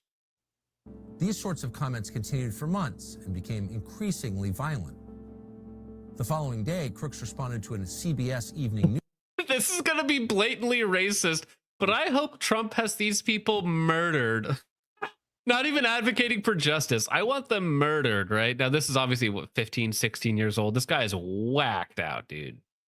News video about the squad saying this, quote, this is going to be blatantly racist, but I hope Trump has these people. Like, you know how people clarify and they say, now I'm not racist, but this is now I'm racist and I think we need to murder these people. Murdered. Crooks openly called for dictatorship and sorry, somebody, Gerald, I think these posts were from 2015 to 2017 or 2017 to 2019, right? Yeah, this Did I is get all that in right? 2019. 2019. Yeah. So this was several years ago. The kid was like 15, 16 years old. Yeah. Now, as a racist, I think we should murder these people. Okay. Putting, quote, Hispanics back in their place. He warned that if Democrats win in 2020, quote, they won't be in there for long because unlike the Dems, we have guns and lots of them. Yep. Insinuating death to political figures. Great move. Speaking of federal agents, Moon Man, our local our local Fed is in the chat with us right now. I'm pretty sure he typed up half this stuff. Let's be honest. In one comment, Crooks noted that, quote, 50 million Americans with AR-15s will make quick work of any blockades the government can put in to protect the White House. Insinuating he's going to kill the president, the sitting president, which was Biden at the time, with a mob of Republican patriots. All right. He left multiple references to Mao Zedong's famous line, the only real political power comes from the barrel of a gun. Boomer Republican positions quoting Mao Zedong, as you do, of course. On September 30th, 2019, Crooks responded to comments about a potential civil war, saying this, most rioters don't bring assault rifles and body armor like we would, and we wouldn't be going to the streets, we'd be going to Washington. Bro, that is straight up January 6th Fed posting. We gotta get in there now. What was the well, actually, how many federal agents were at January 6th? 173. 173. Yeah, so that's exactly what he sounds like. Sounds like one of those retards. Ray-ups. At this point, one user named Hyperpandas responded saying, quote, law enforcement will thank you for grouping up and being so visible. It'll make your arrest so much simpler. Now, that's just a normie guy responding to Tom Crooks, which is actually, that's a reasonable comment when you have somebody advocating for the murder of politicians, based. But when you have somebody openly calling for that on a, sir, this is a YouTube video, all right? Crooks responded saying, cops can't arrest me if they're all dead, before adding, even... All right, Thomas. All right. Bold choice. Foreshadowing, he would be domed by a sniper. An untrained man with an AR-15 is dangerous. You think Adam Lanza or any school shooter trained? Nope. If you Now that's interesting too, because we do see a lot of these guys. What's the right word? They look up to or they get inspiration from other mass shooters, right? So he's like, oh, this guy did this. They're infatuated with them, right? They watch the tapes. They go over everything that they can find about all these mass shooters, and then they try and essentially replicate it, right? You see this sort of groupthink, or whether it's some sort of Fed influence or demonic influence, whatever you guys want to call it, right? But there seems to be like a similar line of thinking between these people, maybe some similar mental issues, let's say, right? And then you combine it with they didn't train, but then Thomas Crooks actually did train, right? Which is kind of a little scarier, honestly, rather than just some idiot going in there and failing, like him actually training and prepping and trying to get it done. Now, he still failed spectacularly, but just the fact that he had that forethought in his little malformed brain to get training in, to prepare, to think it out, all that sort of stuff, right? I don't more commit the dangerous. names to memory, but isn't Lanza the one from Sandy Hook? I also do not commit the names to memory, but I'm sure the autists in the chat will immediately correct you. I'm just wondering how much training you need to run a truck through a wall and shoot kindergartners. Probably not much. navigate to that YouTube page today, you can still see identical contextual comments and people referring to Thomas Crooks, including one user who wrote this: "You're on YouTube threatening to shoot government officials. I sure hope the FBI is monitoring social media for violent nutcases." That exchange is still available. Now, what's funny is the Trump cult is literally insane. It's so strange that this guy, that this account is linked to, turns around and then shoots at Trump, right? What was the break? What was the snap there to just 180 your ideology, like a perfect 180, to go from I am going to kill every Democrat politician that opposes Trump to I am going to kill Trump? Like, what causes somebody to do that? 2020. Was it just COVID shutdowns? Did he feel betrayed because Trump was pushing the vaccine or doing something else? Like maybe we'll find out. I wonder how late these comments go. I sure hope the FBI is monitoring social media for violent nutcases. Maybe he tried to save us from 2025 Trump. Oof. That exchange is still available on Internet Archive websites. But the FBI didn't see that before the shooting? That's hard to believe.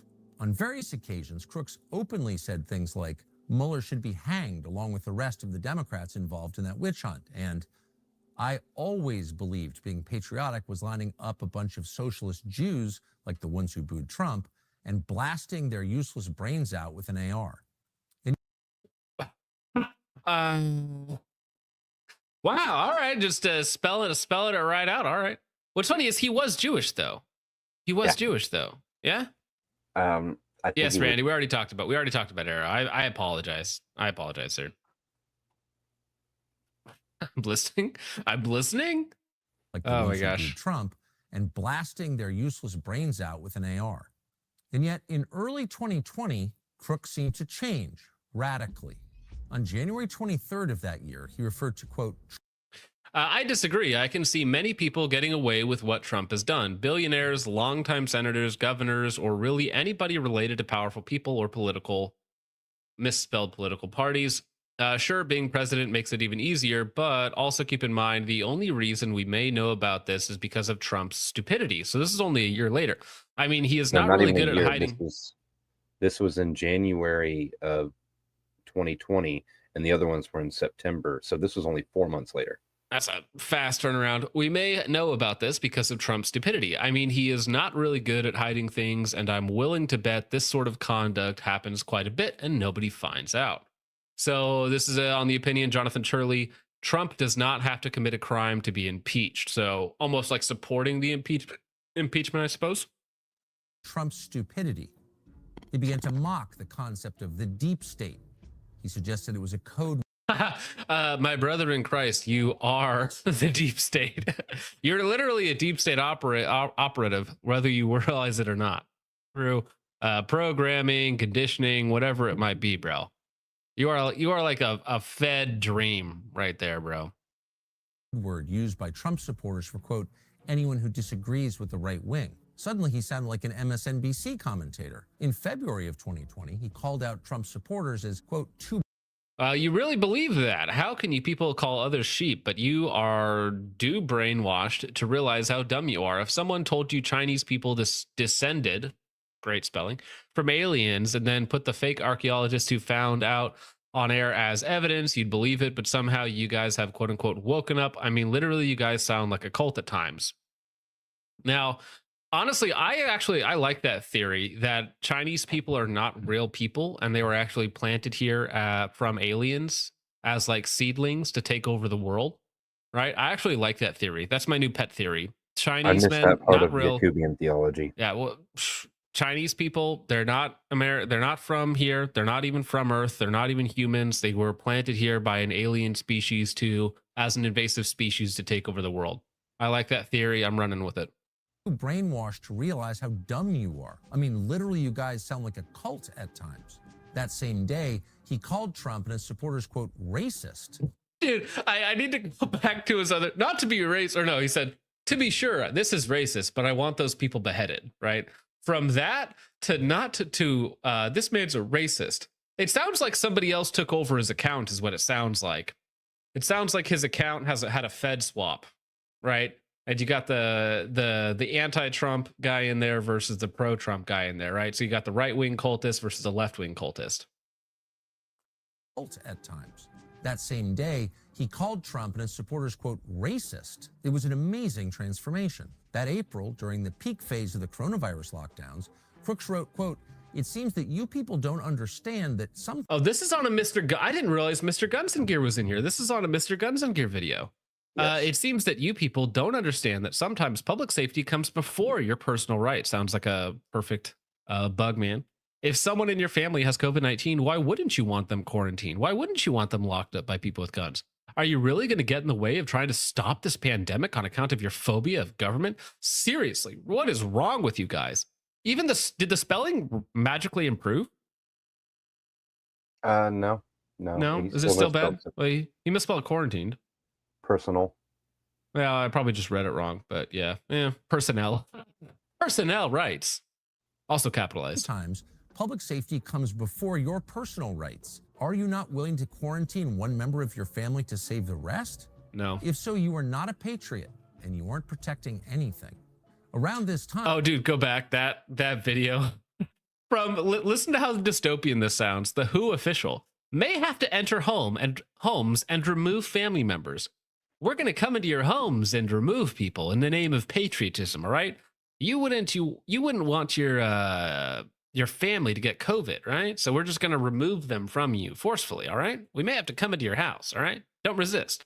Stop resisting, citizens. Stop resisting. I'm going to so guess you that are he not had a a weakened patriot. immune system and was freaked out by all of this. Probably. because- Probably. And you aren't protecting anything.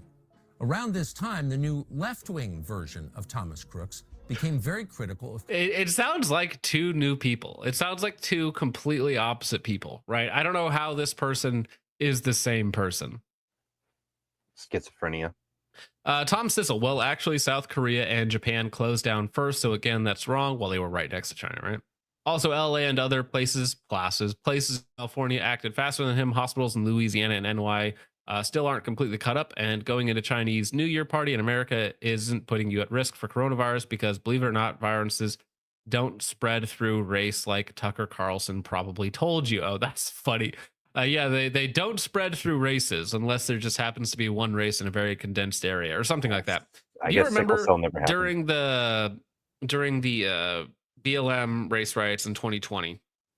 There were a lot of articles and doctors coming forward and being like, "Oh no, you Riot can in the totally go. state.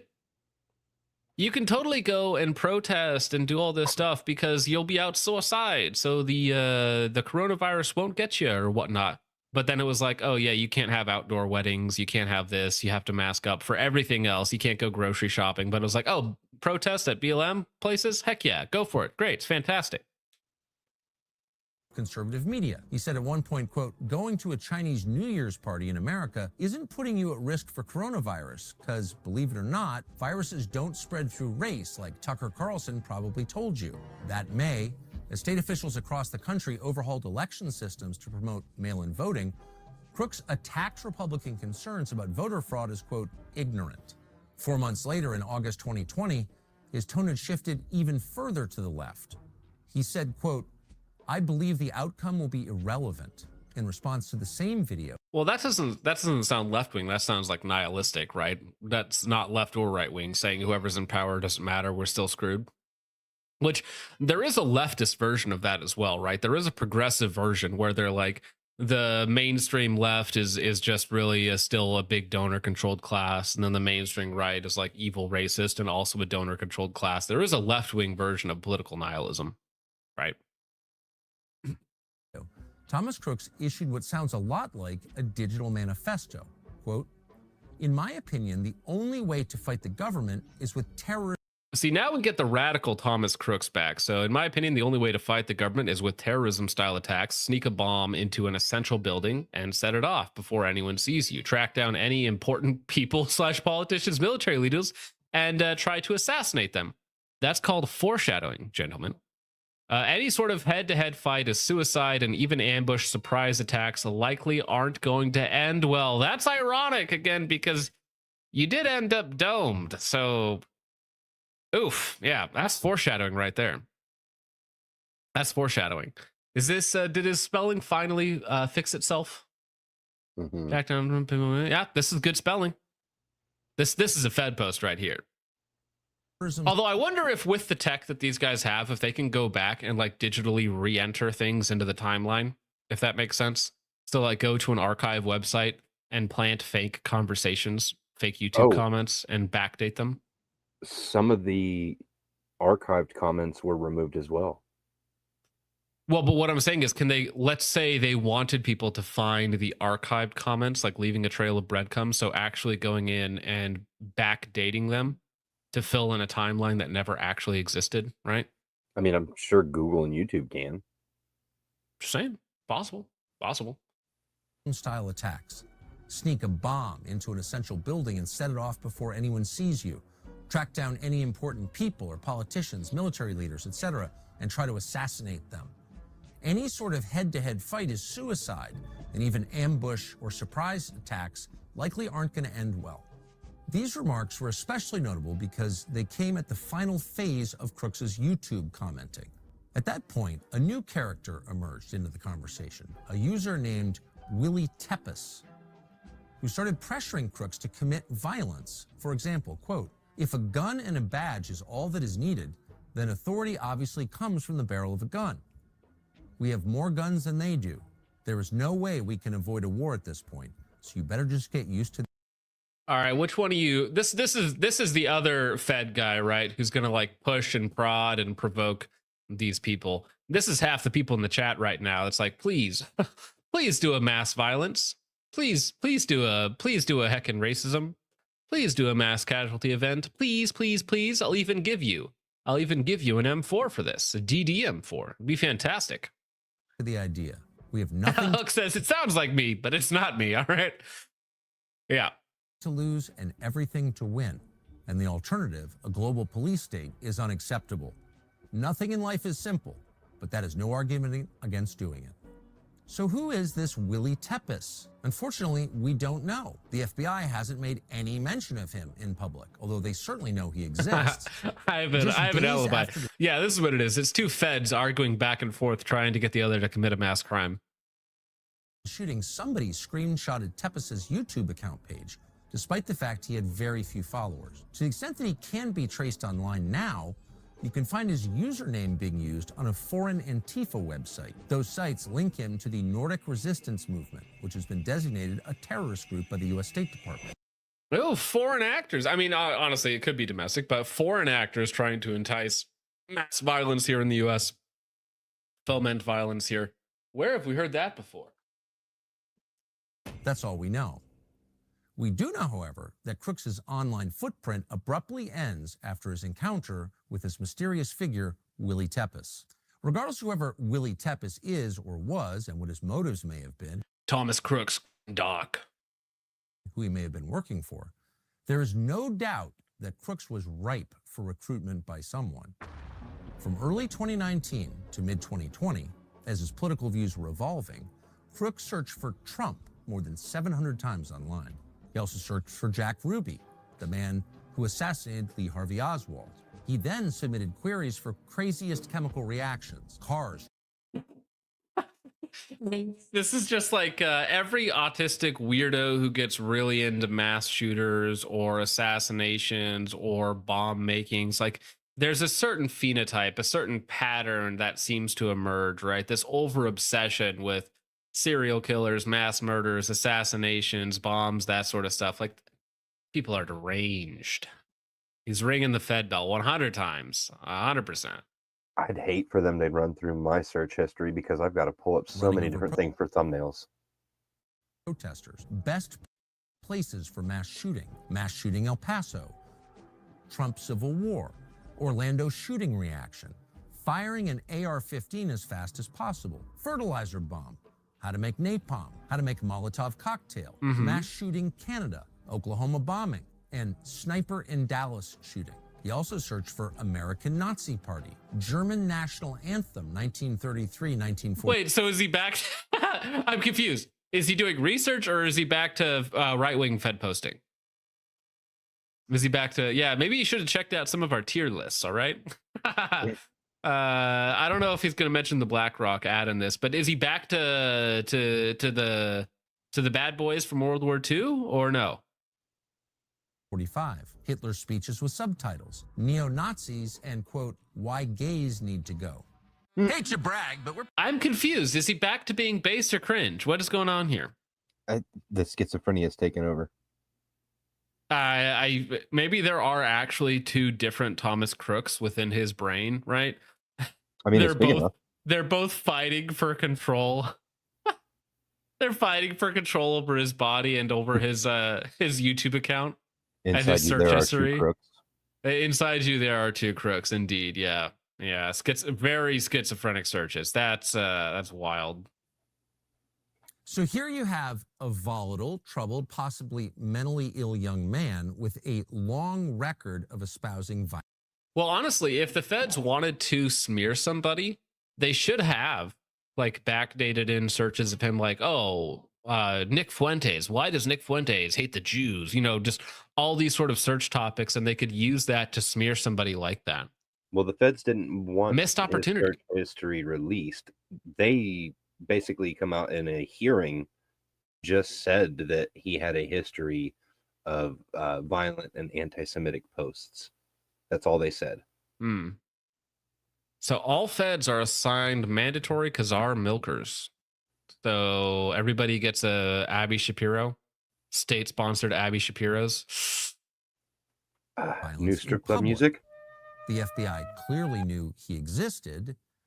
And then you have, at the very end of his years commenting in public, espousing violence, an exchange with a mysterious figure affiliated with the group that we know is being monitored by the U.S. State Department. It just seems like the feds are involved at every step of the way, like every single step of the way, basically.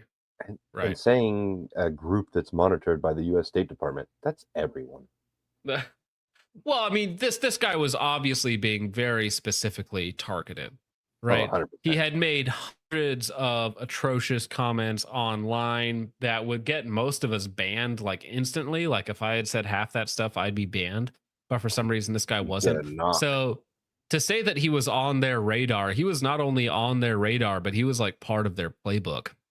He was in their frequent flyer club. Yeah. It turns out that around the same time that Thomas Crooks was making these searches and posting overt threats of violence No, Hook, stop it. No. against public figures on YouTube, the FBI was issuing contracts to private sector tech surveillance firms to harness the power of mass data collection tools that would monitor social media for people just like Thomas Crooks. It's hard to imagine that Thomas Crooks, who was making these posts publicly and in his own name, had not been identified and looked at closely by federal law enforcement. In fact, it's impossible to imagine. What do we know? Well, we know that the FBI had access to these YouTube comments, and rather than giving us valuable information about them, giving us a sense of why Thomas Crooks did what he did, they used a selective read of those comments to lie about what Thomas Crooks was thinking. 2.5 weeks after the attack on July 30th, a source familiar with the investigation told CNN that, quote, federal investigators are looking into a YouTube account. Right. But I mean, this is always the cant that any sort of mainstream media or Fed is going to have. They're always going to take this anti-right-wing rhetoric, right? So they're going to take Thomas Crooks' comments about immigrants or women or whatever it might be, and ignore everything else that he posted, right? So anything that does not support the narrative or that would indicate that he had a change of opinion, a change of political ideologies over those 6 months, basically, right? They'll just throw all of that out the window because it's much better just to paint your political opposition, right? Which is why they tried to say that the Charlie Kirk shooter, right? He was a MAGA Republican. He came from a conservative family. They tried to say that like right away, and it was just instantly proven that that's just simply not the case. So they're going to try and smear you along the way. Never miss a good opportunity to smear, apparently. Possibly connected to Crooks, in which the user espoused political violence as well as anti-Semitic and anti-immigration themes. Well, of course, it wasn't possibly connected to Thomas Crooks, as the FBI knew full well it was Thomas Crooks' account. There was never any question about that. And yet the same day, the FBI's then deputy director made the same dishonest claim before Congress. The week previous, then FBI Director Christopher Wray publicly questioned whether Trump was even shot. With respect to former President Trump, there's some question about whether or not it's a bullet or shrapnel that hit his ear. In February 2025, the New York Post reported that, quote, the FBI has obstructed efforts to solve the mystery of why Thomas Matthew Crooks, who left no manifesto, did what he did. See, now this is the part that I'm still interested in. It's interesting to see what he posted in 2019 and 2020, right? It's cool. That's fine, right? However, I would like to see something a little more recent, right? Who was he talking to? Like, I want to see his communications. Because did he actually work alone? Did he actually not have anybody that he was conversing with, right? Because with the Charlie Kirk shooter, like, we got his entire Discord readout, right? Everybody that he had comments with, his roommates, everybody, right? We knew exactly what was going on, how his state was degenerating, all of that. With Thomas Crooks, the latest messages we have are from 2020, right? And he Worthless. had a Discord as well, so those messages. I want to see all of them, because I simply don't believe you that he was a true lone wolf actor that never talked to anyone about anything at all. Yeah, probably just Moon Man. Probably just Moon Man. And this fact, said the Post, left local law enforcement as well as Crooks's former friends, classmates, and teachers frustrated. The level of lying and obstruction is shocking. Less than a month after the shooting, Congressman Clay Higgins of Louisiana, a former police officer, traveled to Butler to conduct his own investigation into what happened. When he arrived, he discovered a disturbing fact. The FBI released Crooks's body for cremation 10 days after July 13th. This wasn't known to the public until Higgins arrived in. So they couldn't even, like, let's say it was some sort of tumor or other condition, right? His body's gone. Was an autopsy actually made? Do we have a copy of that autopsy? Who knows? But his body is totally cremated and gone now, so you will never know. Never know. If it was a brain tumor, I think the sniper did surgery on the spot for that. Well, you could kind of like dig through whatever was left, kind of like rifle through some of the unblown Somebody hosed it off of the roof. Well, very possible. Butler on August 5th. It's not a Dulma. The coroner told the congressman, quote, he would never have released Crooks's body to the family. Well, see, that's the thing. Thomas Crooks isn't of any actual value to the feds, so why would they even bother keeping him alive, right? Like, I don't know why they would fake his death. They would just actually kill him. Like, he did his job. He's dead now. Of course, he's the patsy. That's his job. His job was to die.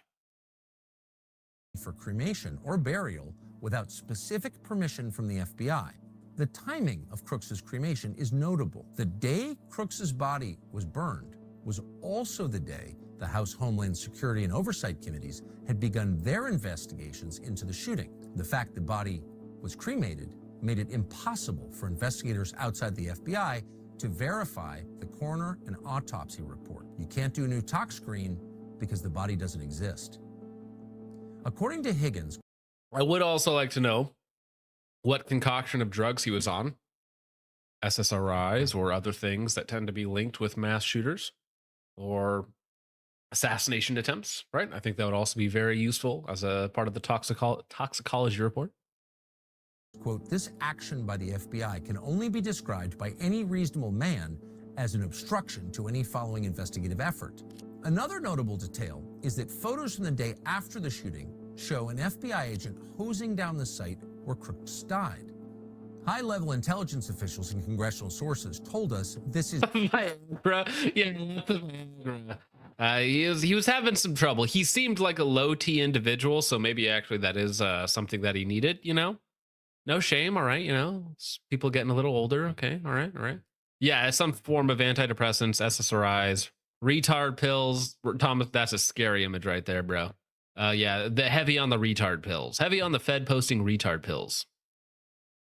Is very strange that the FBI usually hires out crime scene cleanup to third-party contractors. Yeah, that's what I In found this very case, strange about they did that. it themselves, leaving no blood and no tissue. Now, the only thing that's different about this was that this was a closed scene. So I don't know if the FBI was allowing anybody else even onto the site at the time. So There should have been nobody in that area, period, except for investigators. Right. I agree with you there, but I get that not allowing a third party to come into a crime scene, right? Because this is like the attempted assassination of a former president or a future president at this point in time, right? I'm sure they know exactly who was on the roof hosing it down. I don't know why he wasn't pulled in for questioning. Well, listen, if that guy got told to hose off the roof by one of his superiors, that guy's probably just another retard. Well, exactly. That's what you want to know. That's what's actually important. Who gave him the order or the okay to hose off the roof? That's Right. what I want to know.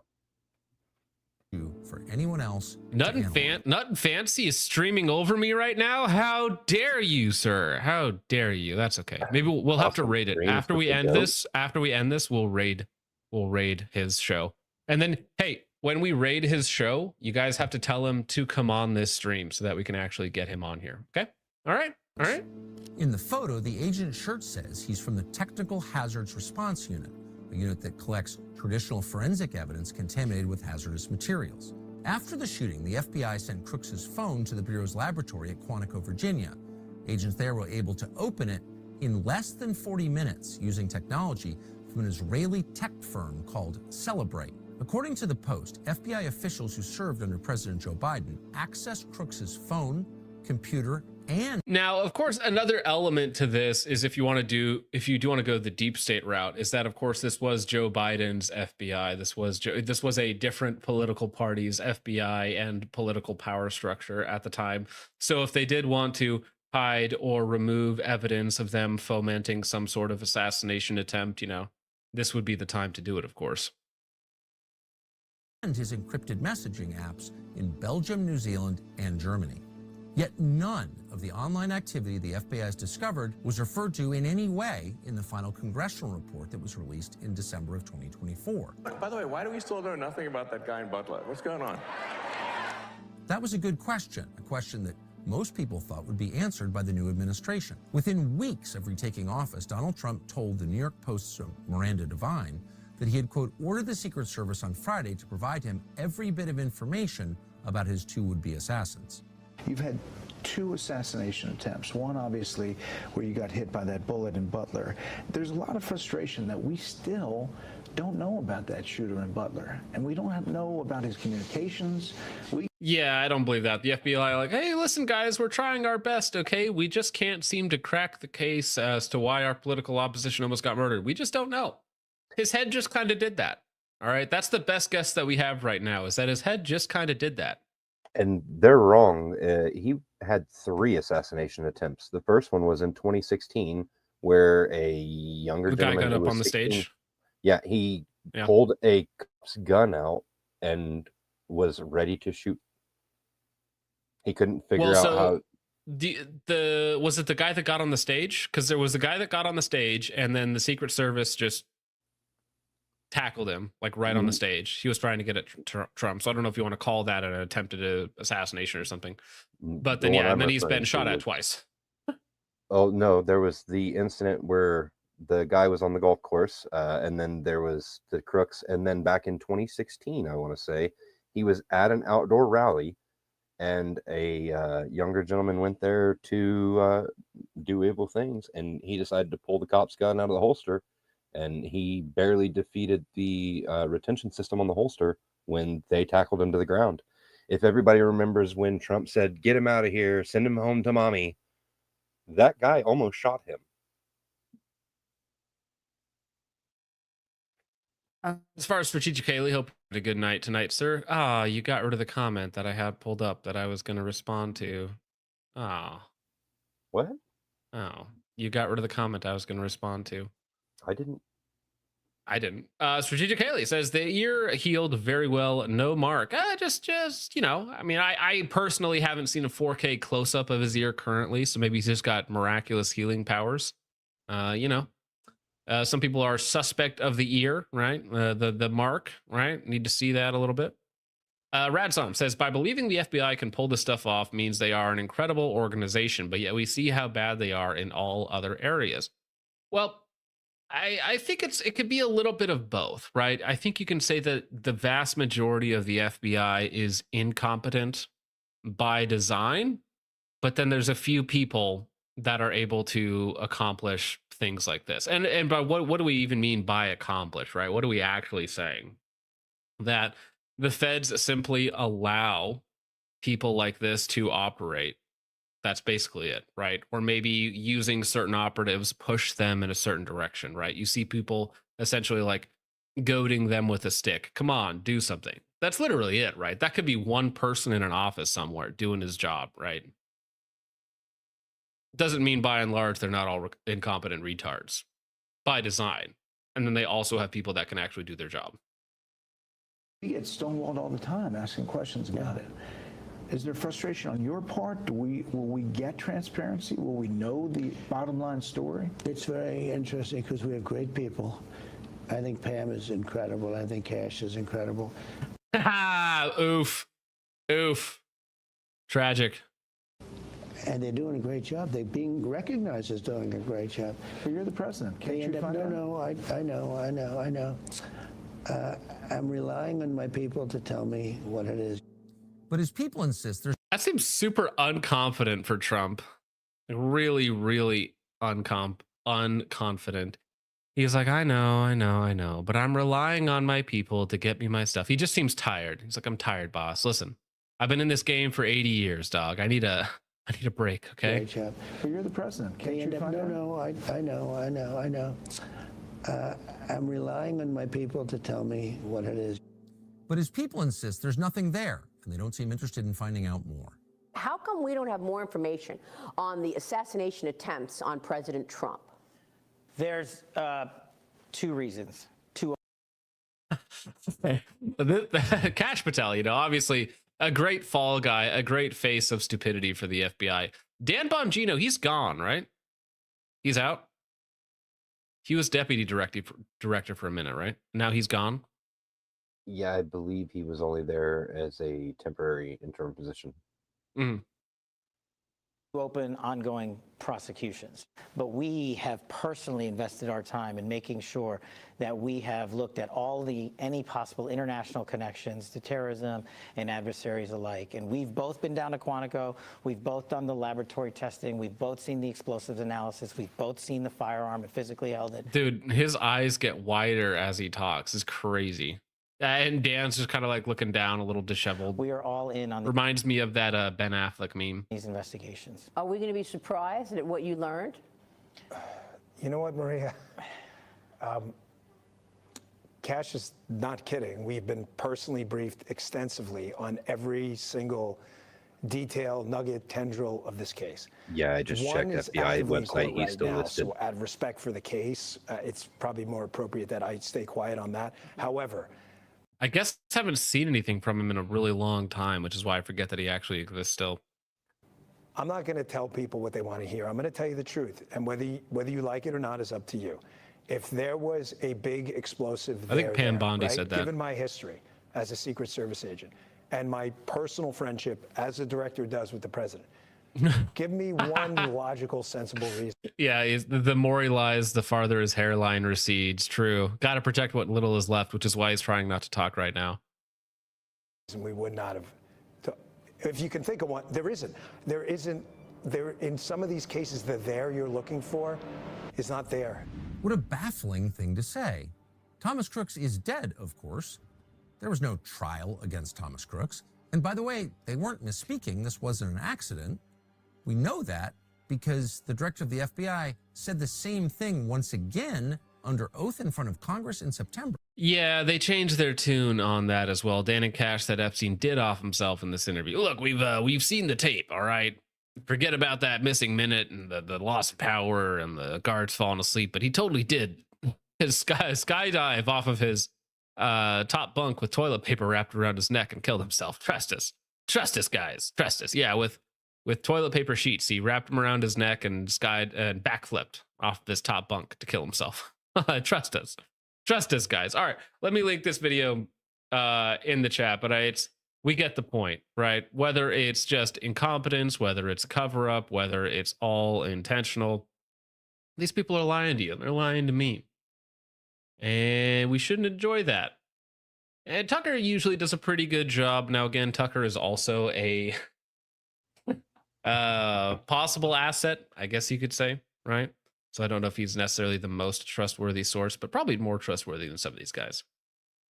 I did like that Putin called him out when they went for the interview. Mm-hmm.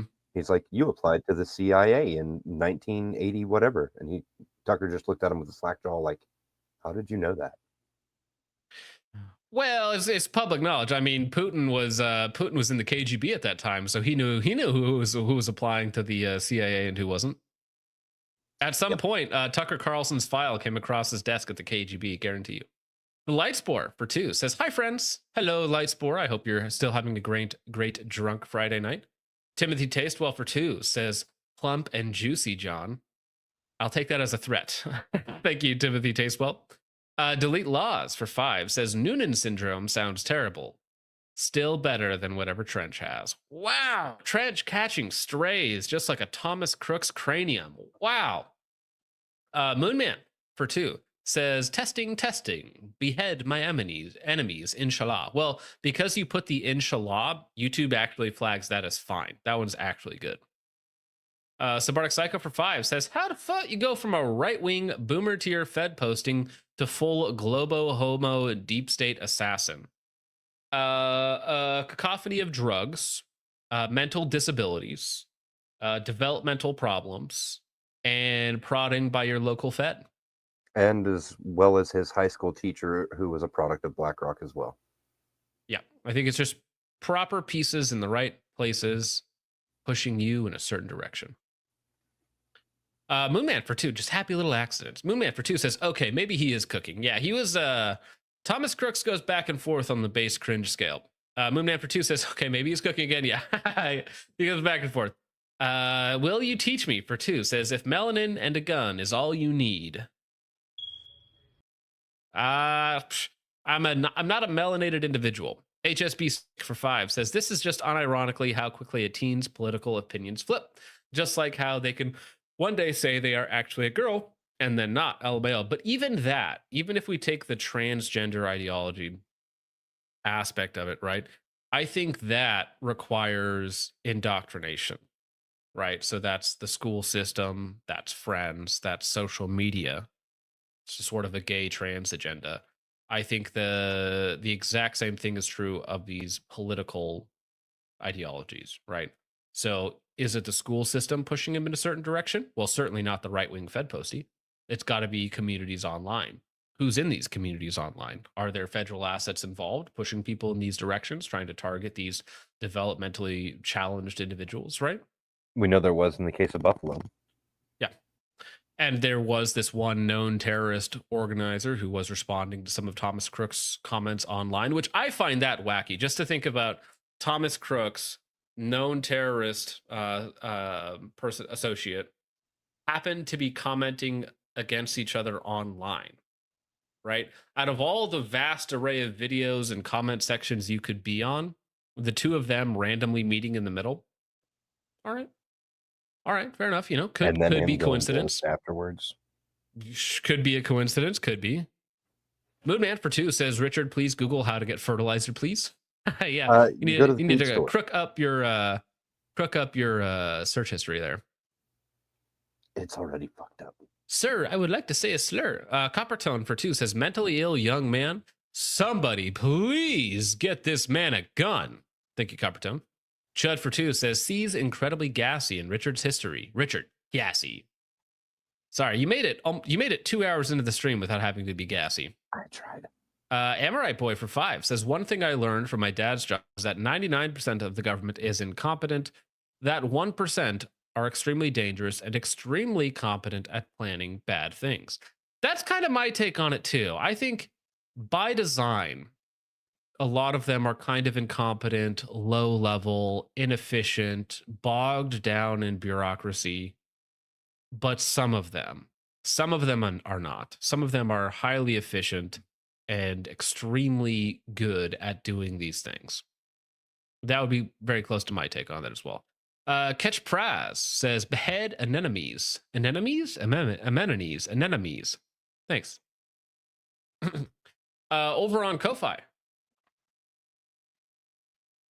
Curse of the Ginger Beard became a Ko-Fi caffeine creep. Thank you for that. Brush Oki over on Ko-Fi drops $25, says absolutely nothing. Get that ugly, disabled freak away from me.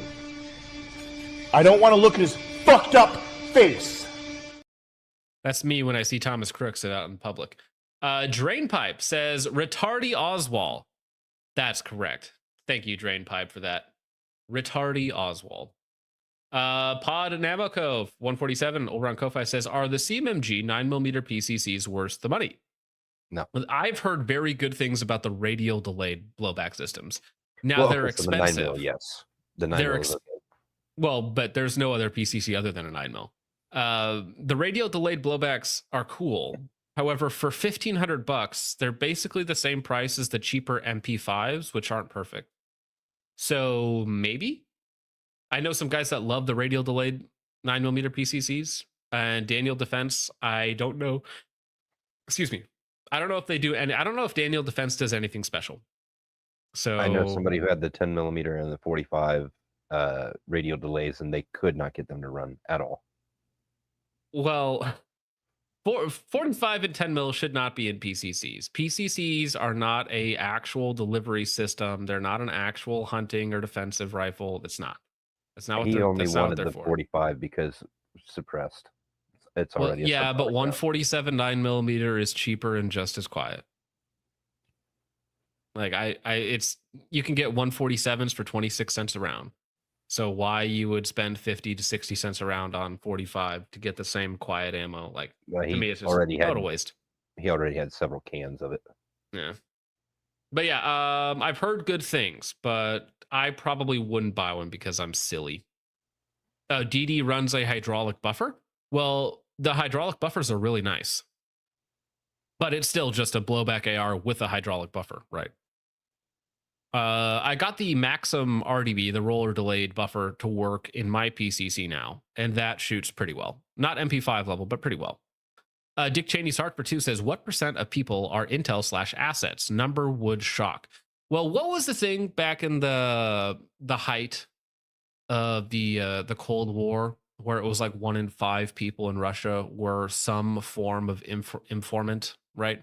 They were either talking about their family members or their friend groups or something. It was like 1 in 5 people over all of the USSR were informants of some level, which is ridiculous, right? Now, in America specifically, in the 1960s, the FBI said that if there was a group of 20 people or more gathered together, that they would have a asset there. So any large gathering of 20 people or more for any of these sort of civil rights causes or whatnot, they would have a federal asset there.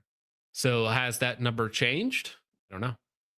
I'm sure. But they're still out there. I mean, there were quite literally hundreds of them at January 6th. So any sort of major event, gathering, political event, you can be guaranteed that there are at least a handful of federal assets involved. Moonman for 2. Richard, that thing I made you, you know the one. Ah, damn, Moonman. Undercutting him right away. Tragically mean.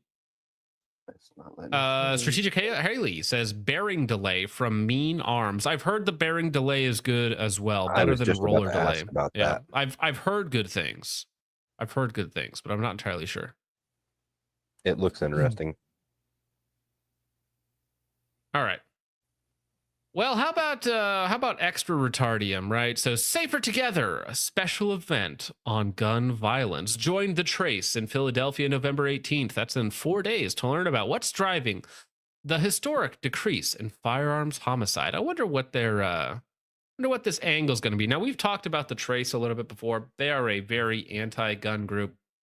They've done all sorts of documentaries and exposés, quote unquote, kind of attacking the gun industry and going after gun violence. I always personally find it funny when these people go after gun violence while never once mentioning the source of the vast majority of violence in America. I wonder if this conference in Philly, if they plan on bringing up the fine young gentleman who was awarded $4 million and then 2 years later killed a guy over a $1,200 drug debt. Well, you see, Philadelphia is the city of brotherly love, or at least it used to be. Now it's the city of brothers that are thugs. Shootings have killed more than... Now, this is how they lie all the time when they say shootings have killed more than 800,000 people and injured 2 million others in the United States since the start of this century. They mean suicides. Well, stolen cars and suicides, right? That's what they mean. They mean stolen cars and suicides. Since the start of this century, in March, dozens of violence prevention leaders convened in Chicago. This is such a joke. All right. It's the same thing as like a climate change activist boarding their private jet to go to the Amazon where they are tearing down Amazon forest to build a convention center for this climate change meeting, right? It's the same sort of thing. It's like violence prevention leaders convened in Chicago, the most violent city in America, at the Yama Summit on reducing firearm violence and harms to discuss steps to reduce gun violence, according to a new report, the Journal of the American Medical Association. The report, published on November 3rd, shows that 60 leaders who attended the summit represented multiple disciplines. They included emergency physicians, public health scholars, you say, psychiatrists, historians, and social workers. Just 60 retards in a room. What could go wrong? The summit was the first of its kind presented by the medical journal. Its purpose to develop a roadmap for sustainability for substantially curtailing the number of shooting deaths and injuries over the next 15 years. We've gained a lot of knowledge and can point to a variety of things that seem to reduce gun violence, but still, there's a lot we don't know. And there's still a lot of challenges, said Daniel Webster, public health scholar at Johns Hopkins University, who has studied gun violence for over 30 years. Gun violence as a major public health issue has received more attention and federal funding in recent years. In 2024, then U.S. Surgeon General Dr. Vivek, that don't sound like he should be here, huh? Vivek Murthy issued his office first ever warning about gun violence, far-reaching effects, reinvigorating prevention efforts. How do we prevent the gun violence, Richard? How do we do that? With guns. More violence can reduce violence long term. Yeah, short term violence can be a viable solution. But since President Donald Trump returned to the White House, his administration has rolled back much of that progress. Oh, good. Trump is not good on guns, right? But just defunding and not allowing these people to waste money on this sort of thing is at least a good thing, right? So even if he's not good on guns, even if the Republicans are lax retards when they're in power, I just want to at know how least- this guy had 30 years worth of funding to study this. Dude, the people funding this stuff, it's all black money basically, right? Coming from the three black organizations that That's just racist, sir. millions and millions and millions of dollars for this stuff, dude. But since President Donald Trump returned to the White House, his administration has rolled back much of that progress. Layoffs at the Center for Disease Control and Prevention have decimated the unit. I hope so. Responsible for studying and helping to prevent shootings, and federal funding for research and community programs has dwindled. Community programs should be community policing. How about that? During the summit, leaders called for a research revolution on preventing listen, I can just pull up the stats for you right now on gun violence. All right, I can just pull it up. I can pull it up. Research revolution on preventing gun-related harms is one of the 5 steps needed to improve public safety by 2040. According to the report, the other steps emphasize strengthening communities, reframing gun injuries as a preventable issue, taking a whole of government and society approach to addressing violence, and harnessing regulatory and technological opportunities responsibly. I have a meme for this, Richard. All right. I got to find it real fast, though, so just give me a second. I believe I sent this meme to my wife, so let me see if I can find it real fast. Is it this one? No.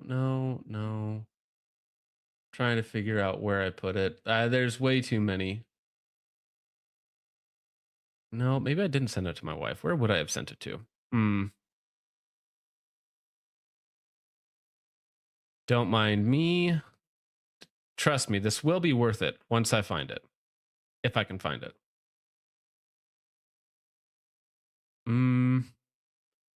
Gosh, these guys send a lot of memes. Maybe I can't find it. I'm going to be really disappointed if I can't find it. It was very funny. I don't know if I can find it. Tragic. That's tragic, dude. Unbelievable. Anyways, it would have been good. Trust me, it would have been funny, gentlemen. Maybe I put it somewhere else. Let me see real fast. No, not that one. Okay, there's a lot of funny ones in here, but not all of them are appropriate for your YouTube. Okay. Nah, that one's good. That one's good. It's one very specific. Gosh dang it, dude. I know I sent it or saved it somewhere, but it appears to be gone, which is tragic. Oh my gosh. Yeah, it's gone. It's gone. Gosh dang it. I can't find it. Anyways, we continue on. All right. Dr. Stephen Hargarten, an emergency physician and professor at the Medical College of Wisconsin, has spent his career studying how regulatory and technological innovations can help reduce firearm deaths. So really what it comes down to is regulation, right? That's what they want. They're advocating for more gun control. No matter how they try and coach it, no matter how they try and clean it up, it just comes down to regulation. They want to use the power of the state to disarm you specifically, although they're fine with the youths committing gun violence. They want community reform for them, and they want jail time for you. And technological innovation can help reduce firearm deaths. He spoke about the Firearm Lethality Index, a new metric to measure the deadliness of different guns and bullets. I mean, that's pretty easy to figure out, something that could help policymakers. Well, so this is weird. So different guns and bullets, we'll see how lethal they are so that policymakers can better decide on how to respond to varying levels of harm. So imagine like a tax being implemented for larger calibers, like specifically a deadly tax. So like 9mm has a zero tax, but if you go to 10mm or 45, then you have a substantial tax increase as the rounds get more and more lethal, right? So 10mm has a higher tax, and then all rifle rounds, as they get more dangerous, quote unquote, they have a higher tax, right? Is that what they're trying to do here? That's what it sounds like. Basically banning everything that's not 22, because 22 is the only one that has a very low kill rate if you look at it. So I think we should base a policy based upon lethality, all right? Because we need to keep you safe. You can only defend your home with the 22 against the thugs that don't care about it. We wanted to look at how technology's innovations affect things, suicide rates, homicides, and firearm thefts. Well, I'll tell you right now, it's mostly suicide rates. So maybe if we remove everybody that shouldn't be here, we give everybody jobs, and we have housing reform and a bunch of other fun stuff, and we give people a reason to live, a reason to strive, something to fight for, you know, a future that works for them. Maybe then they'll stop killing themselves. Maybe, you know, maybe if men didn't feel like they didn't have an option moving forward, maybe if they didn't feel like they're never going to have a family, they're never going to own a home, they're never going to have a job that they want, maybe if they weren't wage slaves trapped in debt for generations, maybe then they wouldn't be looking at taking that easy way out. I wonder what percentage of that is veterans. It's a large part of that is veterans as well, for sure. Homicides and firearm thefts, and whether something like a smart gun could play a role in reducing gun-related harms. Hargarten told The Trace he also explained to the other leaders how Congress could empower federal regulators to require certain safety features in firearms. As it stands, they don't have any oversight, and we feel that's something for us to be looking at.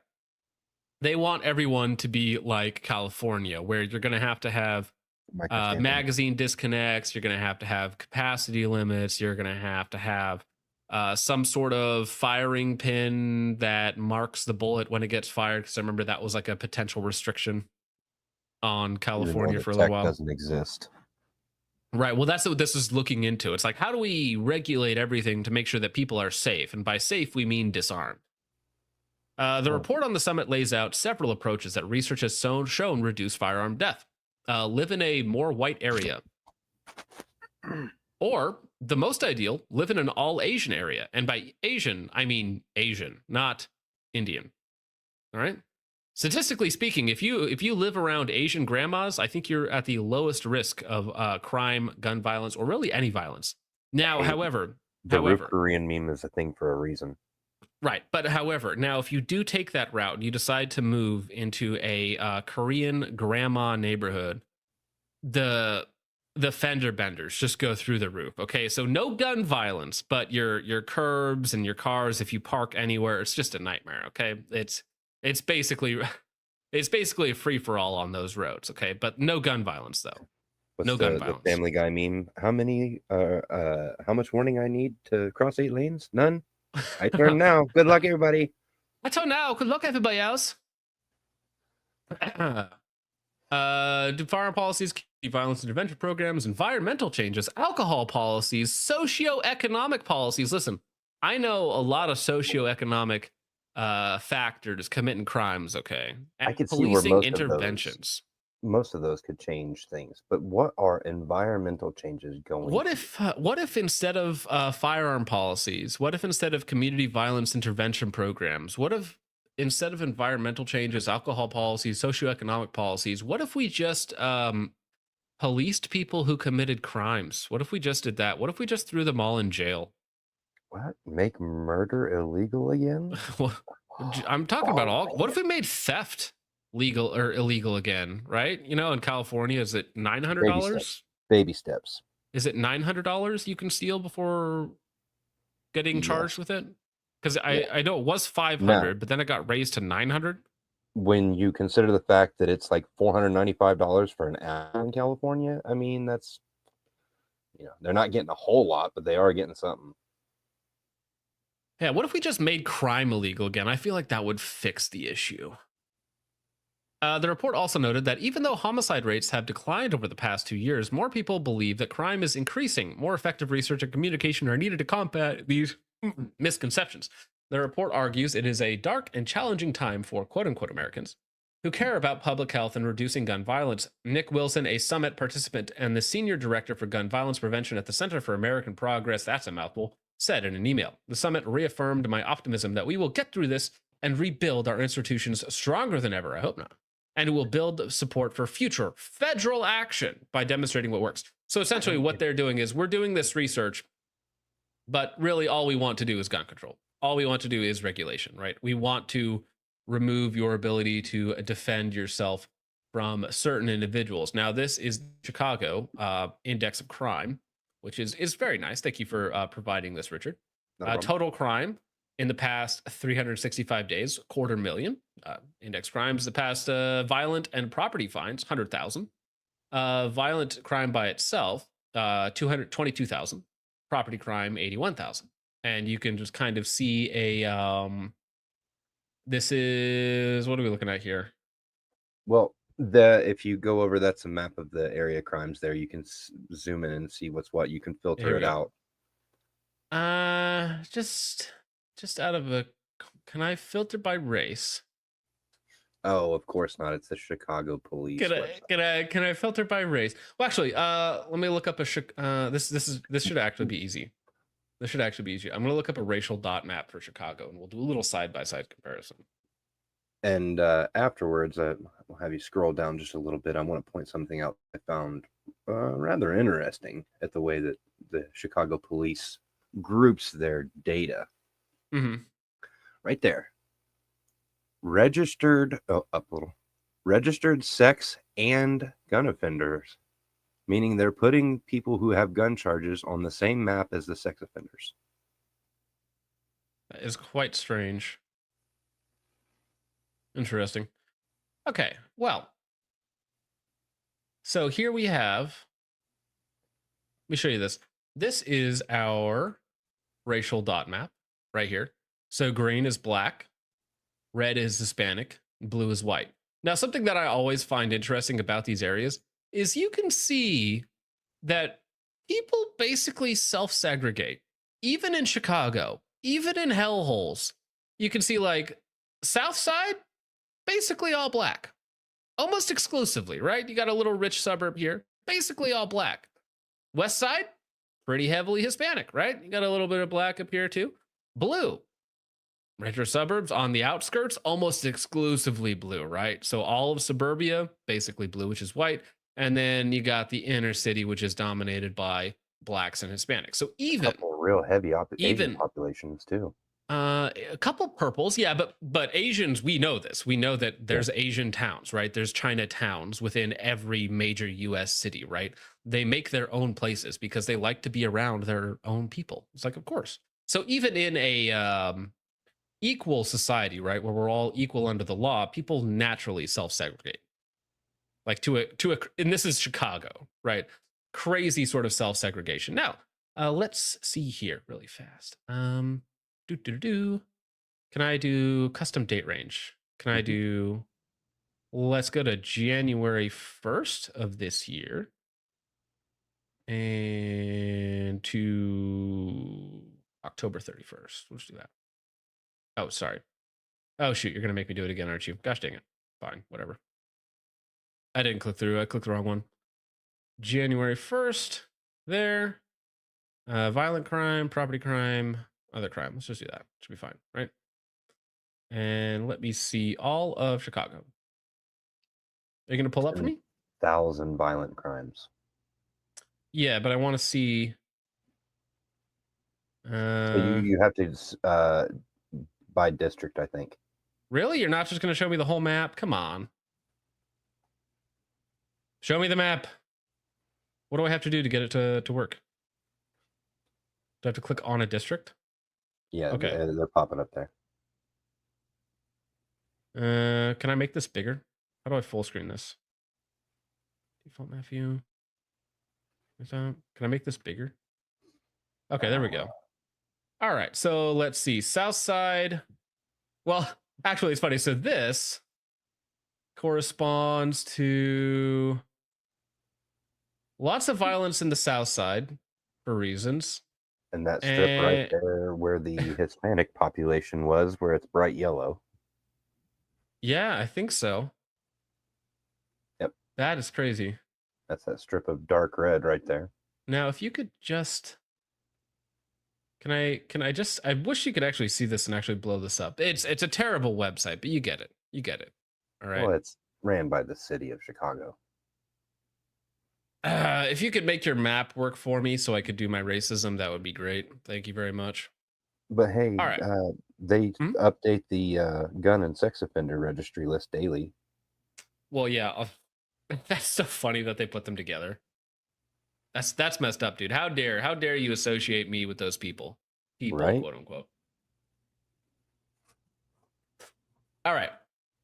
Last story for now. YouTuber with more than 10 million subscribers accused of tax evasion in Tennessee. Mega based, but at the same time, these guys are just going to screw you over, right?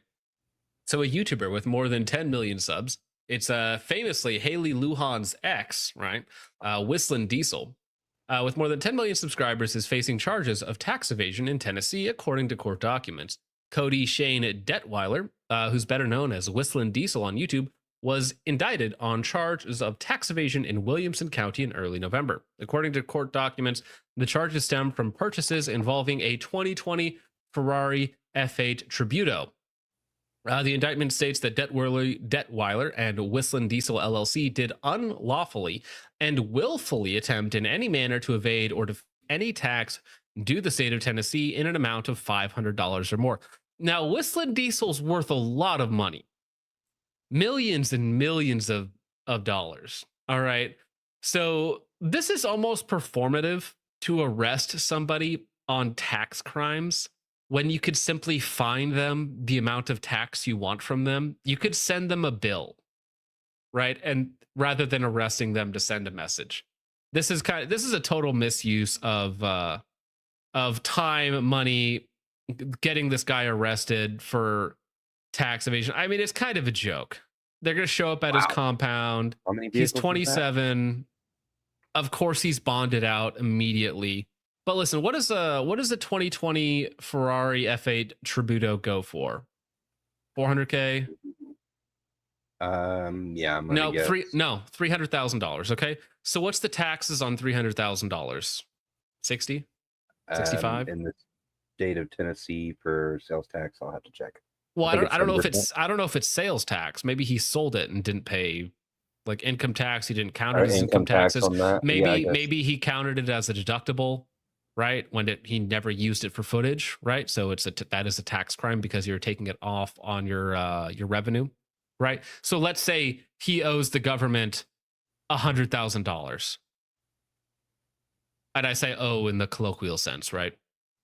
Who cares? Just fine him $100,000. Like, you don't need to arrest the guy. What a waste of time. You could very easily just send him a letter and be like, hey, you need to pay us indictment for tax evasions, witness summoned for state, blah, blah, blah, blah. All right. So let me see. So the grand jurors for Williamson County, Tennessee, duly impaneled and sworn upon their oath present that Cody Shane Detweiler, heretofore to wit on or about January 30th, 2023, before finding of this presentment, in said county and state did unlawfully, willfully attempt in any manner to evade or defeat any tax due the state of Tennessee in an amount of $500 or more, right? To it, sales tax due on the purchase of a 2020 Ferrari. So it is just sales tax. Yeah. It's 10 grand. Yeah, It's 15 grand. Who going after him for cares? sales tax. It's Who retarded. cares? If they went after him for sales tax, I thought it was going to be like he deducted it from his taxes and he shouldn't have, because that could be up to 100 grand. Right? If he counted that as an expense and it wasn't used for his business, that could be, I thought that's what he would use. But for the sales tax on 300K for 15 grand. I think it's 7%. Yeah. Well, it said under 300K is what they go for. So it's 7% in Tennessee. I believe. I'll have to check real quick. Let me We'll just verify. use 300,000. So it's 21K. It's 21K, right? But it's performative pocket change. Because you know what? It probably cost them 21K in man hours to deploy 1, 2, 3, 4, 5 cars, 10 officers to arrest, book, and do all the paperwork. It probably cost them half that just to actually get him arrested. What a waste. What a waste. For 20K? For 20, yeah, they get to that's probably true. Shadow Force says they get to hassle somebody famous and it gives them a hard on. What a waste. Yeah. The base tax rate is 7%. But $2 million bail bond for 20K in taxes? Okay. See, this is okay. A story about me and the IRS. At one point, the IRS thought that I had $30,000 in unclaimed revenue. So they wanted $10,000 from me, I want to say. Now, fortunately, I hire a team that does my taxes, so they get to represent me for the IRS. So I had to go in and give them all of the receipts and be like, no, you understand I did not make $30,000 here. So then they amended it down to a $500 fine. But imagine them arresting me over what is essentially a clerical error. 20 grand? Happens all the time. A $2 million bond?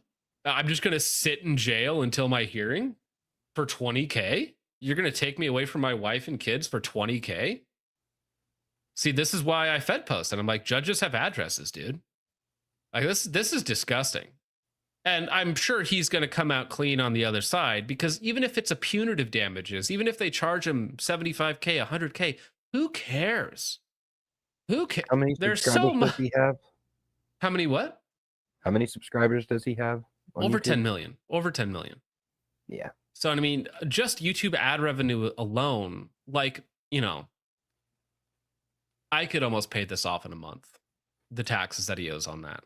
What he makes, some insane amount, right? Absolutely insane amount. So this is just retarded. This is just an absolute overstep. I mean, even if they're technically owed 15, 20 grand, just go I talk hope to he the guy. bonds out and drives his tank to his court date. I'm crazy. Maybe I'm crazy, but I got sent a letter when the IRS wanted 10 grand from me. I got sent a letter. They were like, hey, we think you owe us money. Please pay us money. And then I had to have my guys go and say, hey, I don't actually owe them money. Could you tell them I don't owe them money? And then the IRS comes back and it's like, well, for misfiling your taxes, which is what it was essentially, you pay us $800. And I was like, okay, fine. I don't care. Go, here's $800. Go away. That's essentially along the same lines of what happened with Othias. I don't know if you recall when we had him on. He got completely audited by the IRS because he transferred money from one payment app or one payment processing app to another. I do absolutely not make $240K a year, dude. Absolutely not. I'm making all right this year. This year I'll make decent money, but not $240K. No, sir. No, sir. Sorry, go ahead, Richard. Oh, I was just saying that the IRS went after Othias just because he was transferring money between his own accounts to make payments. That's sketchy too, dude, because you can catch structuring charges or other charges and whatnot. The money was coming in from his Patreon, and then he was taking it from that and transferring it to his bank. And they tried to say, well, you made this much in Patreon or in this payment processor, and then you also made this much in your bank account. And he goes, no, they are exact one-to-one transfers. I transferred it from one account where I got paid into my main bank account. No, that's just messed up. That's tragic. Chud, no, I couldn't do it in 1 month. It'd have to be 2 months. I couldn't do it in 1 month. You're right. You're right. I misspoke if I said I could pay that off in 1 month. $21,000 at 7%, 300K. I could not do that in 1 month. That's not possible. But also possible if the county or state just really hates him because he's kind of an asshole, right? If they actually have an issue with him, this is purely punitive, right? This is an overstep on punitive grounds, and they're just being assholes for that. I can't imagine the amount of hateful phone calls and emails they're getting right now. But why not just send a letter? Why not? This could all be solved in a letter. Like, hey, we think you owe us 25 grand for not. Well, then they don't get the this. $2 million worth of bond. Well, they don't get the bond either. They get The bond goes back to you. The bond goes back to you. No. Well, if you use a bail service, If you use a you're bail paying- service, the bailman keeps the money. right? But the bailman then puts up the bond. But the Right. bond goes back to the bailman. But there's still a after he's tax done. on that, and you're paying fees on that as well. And the state. I'm gets a- sure there's something, but it's not that much money. They're not collecting $2 million off of bond. It might be a few $1,000s off of that. Bailman got 20K. Yeah. But it's absolute ridiculous joke on that. It was all downhill after he lost to Lujan. Tragic. Maybe Lujan is like a freaking Sonichu medallion. Oh, just man. ruining everything she touches. Oh man, poor Ziga. Oh wait, no, he's not with Lujan. No, he just did an interview with her and Oh, was okay, well, extremely that's uncomfortable normal. because she looked him in the eyes. Yeah. Yeah, I don't.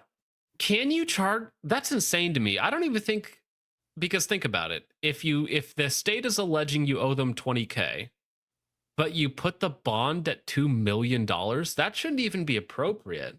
Shouldn't it only be like at most 10x the crime, 5x the crime? At most? Right? At most? I don't know. Because like if I let's say I fail to pay a parking ticket, they arrest me and they set the bail at like $20 billion. It's like, surely this can't be legal, right? Surely you've essentially imprisoned me, right, with no possibility of release. Like, surely this is not reasonable. Surely this is not legal. You can't get away with this. This is cartoon land we're in. I think the judge sets bond using the estimated net worth. Is it based off of net worth? If it's based off of net worth, then I would have a $2 bond. Net worth, not gross, net worth. But for him, yeah, maybe $2 million is the max. Wait, if it's based off of net worth, can I get paid to get arrested then? Is that how Yeah, please, man. That's why people are homeless, man. They just it's a racket for them. They keep getting paid to get out of jail. So, not to Alright. completely derail, but I seen a courtroom video where a guy was in jail meeting with his lawyer and the judge. Judge asked him how he was doing. He said, "I'm doing great. I'm inside. I'm not getting high. I'm getting a good night's rest. I'm full. I'm warm. It's wonderful." And the judge was just upset immediately. She goes, "Well, it's got to be cold in that jail, right?" She wanted him to be miserable so bad. And he wasn't. He was happy. He goes, "No, I'm in a good place now." And yeah, it turned south really, really quickly because she just wanted to be a bitch to him, and he could see that. And he called her every name under the book and tried to get contempt because he wanted to stay in there longer because of warm beds, free meals, all that good stuff. Of course. I mean, that's what parasites do. They take your kindness and they they're happy with it. They're fine with it, bro. They There's don't a care. homeless guy who got arrested for public intoxication. When you're homeless, I hate to tell people this, but all intoxication is public intoxication when you're homeless. It's true. It's not possible to not be publicly intoxicated. Right. But I mean, even as silly as it sounds, even something like public intoxication, that's something that is selectively enforced, right? If you 100%. have a gaggle of girls walking down the street out of a bar and they're all drunk, no cop is going to go actually arrest them unless they've done something. Now, if there's somebody they don't like or something like that, then they'll get arrested, right? So that's something that's very selectively enforced, with which I I dislike that on principle. And you can even get away with drunk driving and crashing your car while completely shit-faced if you just happen to be married to the Is sitting house it a speaker. female? Is it a female judge? Almost assuredly. Almost Yes. assuredly. Yeah. Female judges or progressive ADs and AGs are a terrifying thing to come up against. Horrifying. Horrors beyond your comprehension. And they absolutely should not be a thing. Right. Because imagine Nick Fuentes. Imagine Nick Fuentes or somebody like that gets in trouble for something and they have a progressive DA or a progressive judge. And you're just screwed from the get-go. There's no possibility of getting a fair trial. Like, you're just screwed. You're just screwed. Fuentes Great. isn't going to get a fair trial anyway because he lives in Chicago. What a night, dude! An all-black jury panel against Nick Fuentes, and they're just replaying his clips over and over again. He better try and get a new jurisdiction or something like that because of jury bias. Good luck, bro. Good luck. Yeah, no, this is from Charlie Cox. The appropriate response to a nogger. Put a nogger down, all right? All right. With that Glock 40. Well, yeah, the real problem solver with the stendo clipazine. And what are we looking at? My man is coughing hard. Somebody tagged me in something. I have learned to just turn my notifications off now because people start tagging me in the second that we start.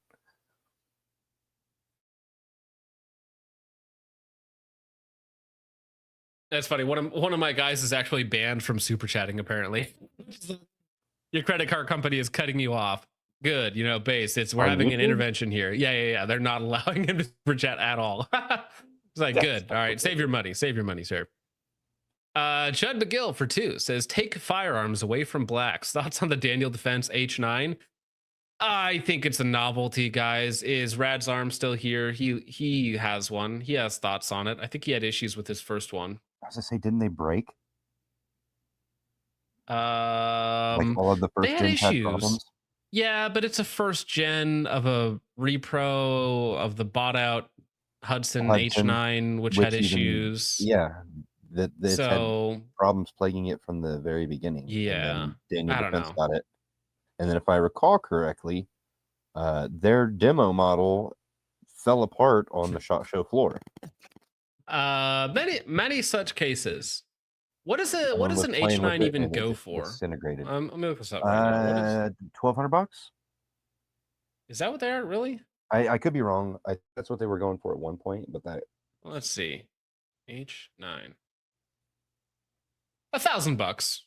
$1,000. Oh, actually, here's a really good deal. I can't tell you where it is, but a certain place has 5 magazines, optics plate, 4 1/4, $800.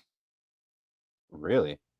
I've only ever played around with one once in person, and it was at a match. Somebody was shooting one. I mean, if it didn't feel good, it would not be something I would spend $800 on. Not for me. Shoot me that in a DM. I want to take a look at that. Well, I'll just screenshot it for you. I'll send it in a second. Coppertone for 2 says Cash App posted a response to the Crooks vid. Did he post it on X? Coppertone? Where did he put it? He put it on his girlfriend's Twitter page because yeah, after he sued Evan Schaefer, right? Elijah Schaefer. Who's Evan Schaefer? Evan Schaefer's Black Rifle Coffee Company, isn't he? Yes. Okay, or Evan Hafer. I meant to do Cash Patel, but I did it like Cash App, and I was like, where is it? Why isn't it going? Let me see. Cash Patel. No, that's not it. FBI Director Cash Patel. Did he respond? See if I can find it. Oh, is it this retarded post here where he did all this? It's like, we still have no idea. And who would win, the entirety of the FBI or one failed news host in terms of investigatory power? Blood-based for $20. That is... Say that shit again. Goofy ass nigga. Fuck you think this is? Ready? I encourage everyone to research the DOJ's CRS, Community Relations Service. It's basically the domestic version of USAID. The more I learn about where my money is going, the more I desire to Fed post, the more that it... I work for the FBI. I am a federal informant. Yeah. Yes, the more that becomes true. Amorite Boy for 5 says, did he try the Montana loophole on his car? VinWiki has a vid explaining the loophole, like no sale tax on cars there, I think. Is that the one where you like registered in a different state, or you technically buy it like in a different state, and so you don't have to pay the sales tax on it or something like that? I know there was something like that with Utah and California for a while. when I used to live in Washington, you used to be able to buy cars in Oregon without sales tax. But when you do it now, they make you register them in Washington, and you still have to pay sales tax on them. So it doesn't work because there's no sales tax in Oregon, and there is in Washington, but they still won't let you get away with it anymore. That used to be a thing. Subarctic Psycho for 2 says anarcho tyranny. Yes, tyranny of the retarded, where the most retarded gets in power for no reason whatsoever. That's democracy, sir. Yeah. Democracy is where everyone gets to vote, but the people are retarded. All right. Richard, what do you got going on? Do I have a picture of that guy? No, have you ever looked into him? Like, he ran a legitimate cult. No, no, I have not, but I just see the memes. The memes are hilarious, but the guy is terrifying. He ran an actual communist cult. Fair enough. Worth checking out the videos on him. Son of Mandalore for 5 says, buddy of mine had a Daniel Defense H9. That POS had an over 6-pound gritty ass trigger and keyhole at 10 yards. That sucks. I also was not impressed with the trigger pull for $1,000 gun. I know everybody likes to harp on the trigger pull of guns and whatnot, but I was like, this doesn't feel great for nearly $1,000. And I'm sorry that yours was keyholing. I hope that Daniel Defense eventually took care of him, because that sounds... Yeah, if Tom Foe, what's the best handgun to get? I only have a Springfield XDM right now for a pistol, bro. Tom, you're running the black Glock, the block, basically. The XDM, unbelievable. That was cool in 2005, bro. We can't be friends no more. Realistically, I would try and grab a Glock Gen 5. Just a generic Gen 5. I think that's fine. If you can get a Gen 5, if not, the Gen 3s are everywhere. Glock Gen 5 still around. That's what I would get. I mean, there are like other quote unquote nicer guns around. Like you can go with a Smith & Wesson shield if you get a really good, or not a shield, an M&P 2.0 if you get a good deal on it, you know. And it also depends if you want, like, what do you want? You want a gun that you can carry every day, or do you want a full size gun, or do you want something that's like really concealable? Or now, do you just want a range toy that you want to put a FRT in? Well, no, FRTs are for black people. Springfield XDM, that's a big one. So if you're replacing that, I would go with either a 17 or a 19 or a 47. Probably maybe a 19. Or what is the other one that people like? The 45? Is that the one? I don't like the 45 because it's basically the 19X. No, do not get a VP9. That's a HK, but for pores. That's a HK cope gun. 19X. No, I don't like the full size. I have smaller hands though, so like a 19 grip is long enough for me. I don't need the longer grip. I think the 19 grip is long enough for everybody. That's why I liked the 47. 47, 15. I mean, I carry a retard special. This totally is not a firearm, but this is it's a comped. A comped 17 is what I carry. So I mean, size doesn't bug me. Carrying a comp 17. Actually, the comped tribe slide that I got off from you like 5 years ago. Yeah. All right, guys. I posted the link to focus clips in the chat. I'm also going to go ahead and drop the Discord link as well for some of you degenerates who aren't already in there. Yeah. Reverse stretch clock. Yeah, the reverse stretch Glock 45 enjoyer here. I've shot a 45. I think they're fine. They're nothing special, but I think they're fine. Fine. Basically, you can get one of like 7 different Glocks and they'll all basically do the exact same thing. before I forget, over on Ko-Fi, Geonosian says, Noggers eat pumpkin pie. Rilligarth and Wiggers eat apple pie. No, see, I'm an anti-Nogger, but I like pumpkin pie. Garth and Wiggers eat apple pie. I don't love apple pie, usually. You're basic white girl pumpkin spice, aren't you? Unbelievable. Tragic loss. I mean, maybe. Is that a problem? Basic white girls are the best girls. What can I say? Chud McGill for 2 says, why would you ever run a 19X over a 47 or 17 or a 47? Tards. Yeah, I mean, that's kind of my position as well. I like the 17 and the 47 in terms of size and mouthfeel, but, 19X is okay. It's just weird for me. I had a Performance Center Shield X that I got to play around with the ported barrel. Really stupid, nice gun for no reason whatsoever. It's like a 3.5-inch ported barrel, like 1.5 stack. Absolutely hilarious. Shield Plus is a good gun. Yeah, that's what I was wanting to get. Shield Plus. I got to shoot my buddies, and it was nice. Subarctic Psycho showing his psycho colors by saying you should only run a Glock 29. Fair enough. I kind of want to get the new Glock Store 26X, but I'm also kind of a psycho, and I'm a 26 stan, so... You should get a 26X and then put a 26L slide on it just for the memes. And now you're up to a 19 again. Congratulations, bro. Yeah. No, what would you call it, the 27? So instead of the 47, you have the 27? The right, 27, because it's essentially... Is a 27 already taken? It's a 40 cal. Oh, never mind. Whatever it is. Whatever. 34 Master Race. Oh, as a 26X owner, it's great. I might have to get one. All right, gentlemen. 49, 17 length slide with Glock 19 frame. Okay, so I got them backwards then. I thought it was the 47 that had the 17th length slide. Well, the 47 is basically a 17 with a short dust cover. It has a 19 length recoil spring. I have not shot a 49. Because that has the shorter frame, the shorter grip, the 15 round grip. I have not shot a 49. So I can't tell you what I think about it. But I imagine it's like a 17 for the most part, because the grip isn't going to change from my hands. Thank you, Son of Mandalore. All right. With all that out of the way, gentlemen, thank you. Oh, Weekend Gunner, you missed the whole show, bro. We're ending it right now. Although I am wearing one of your hoodies that you can pick up from weekendgunner.com. Has he updated his website? Does he have his cold weather hoodies in stock as we check? Gotta call him out. Unbelievable, tragic. No cold. Oh, wait. No. Pre-order. Fleece hoodie. Oh, wait. Yeah, that's it. Pre-order fleece hoodie. Is that it? Is that the only one you have? We only have the one?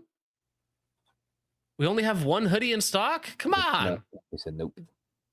What the heck? Unbelievable. So yeah, you guys can get yourselves a fleece hoodie. It's the same base as my Miku hoodie, which is sitting over there right now. Fleece hoodie, premium Miami tiger stripe. Unfortunately for a lot of you guys, he only goes up to 2XL. So that actually does go pretty hard though. I like that.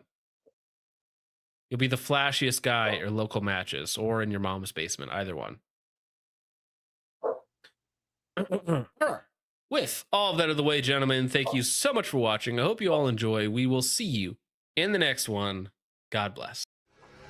Auf der Heide blüht ein kleines Blümchen.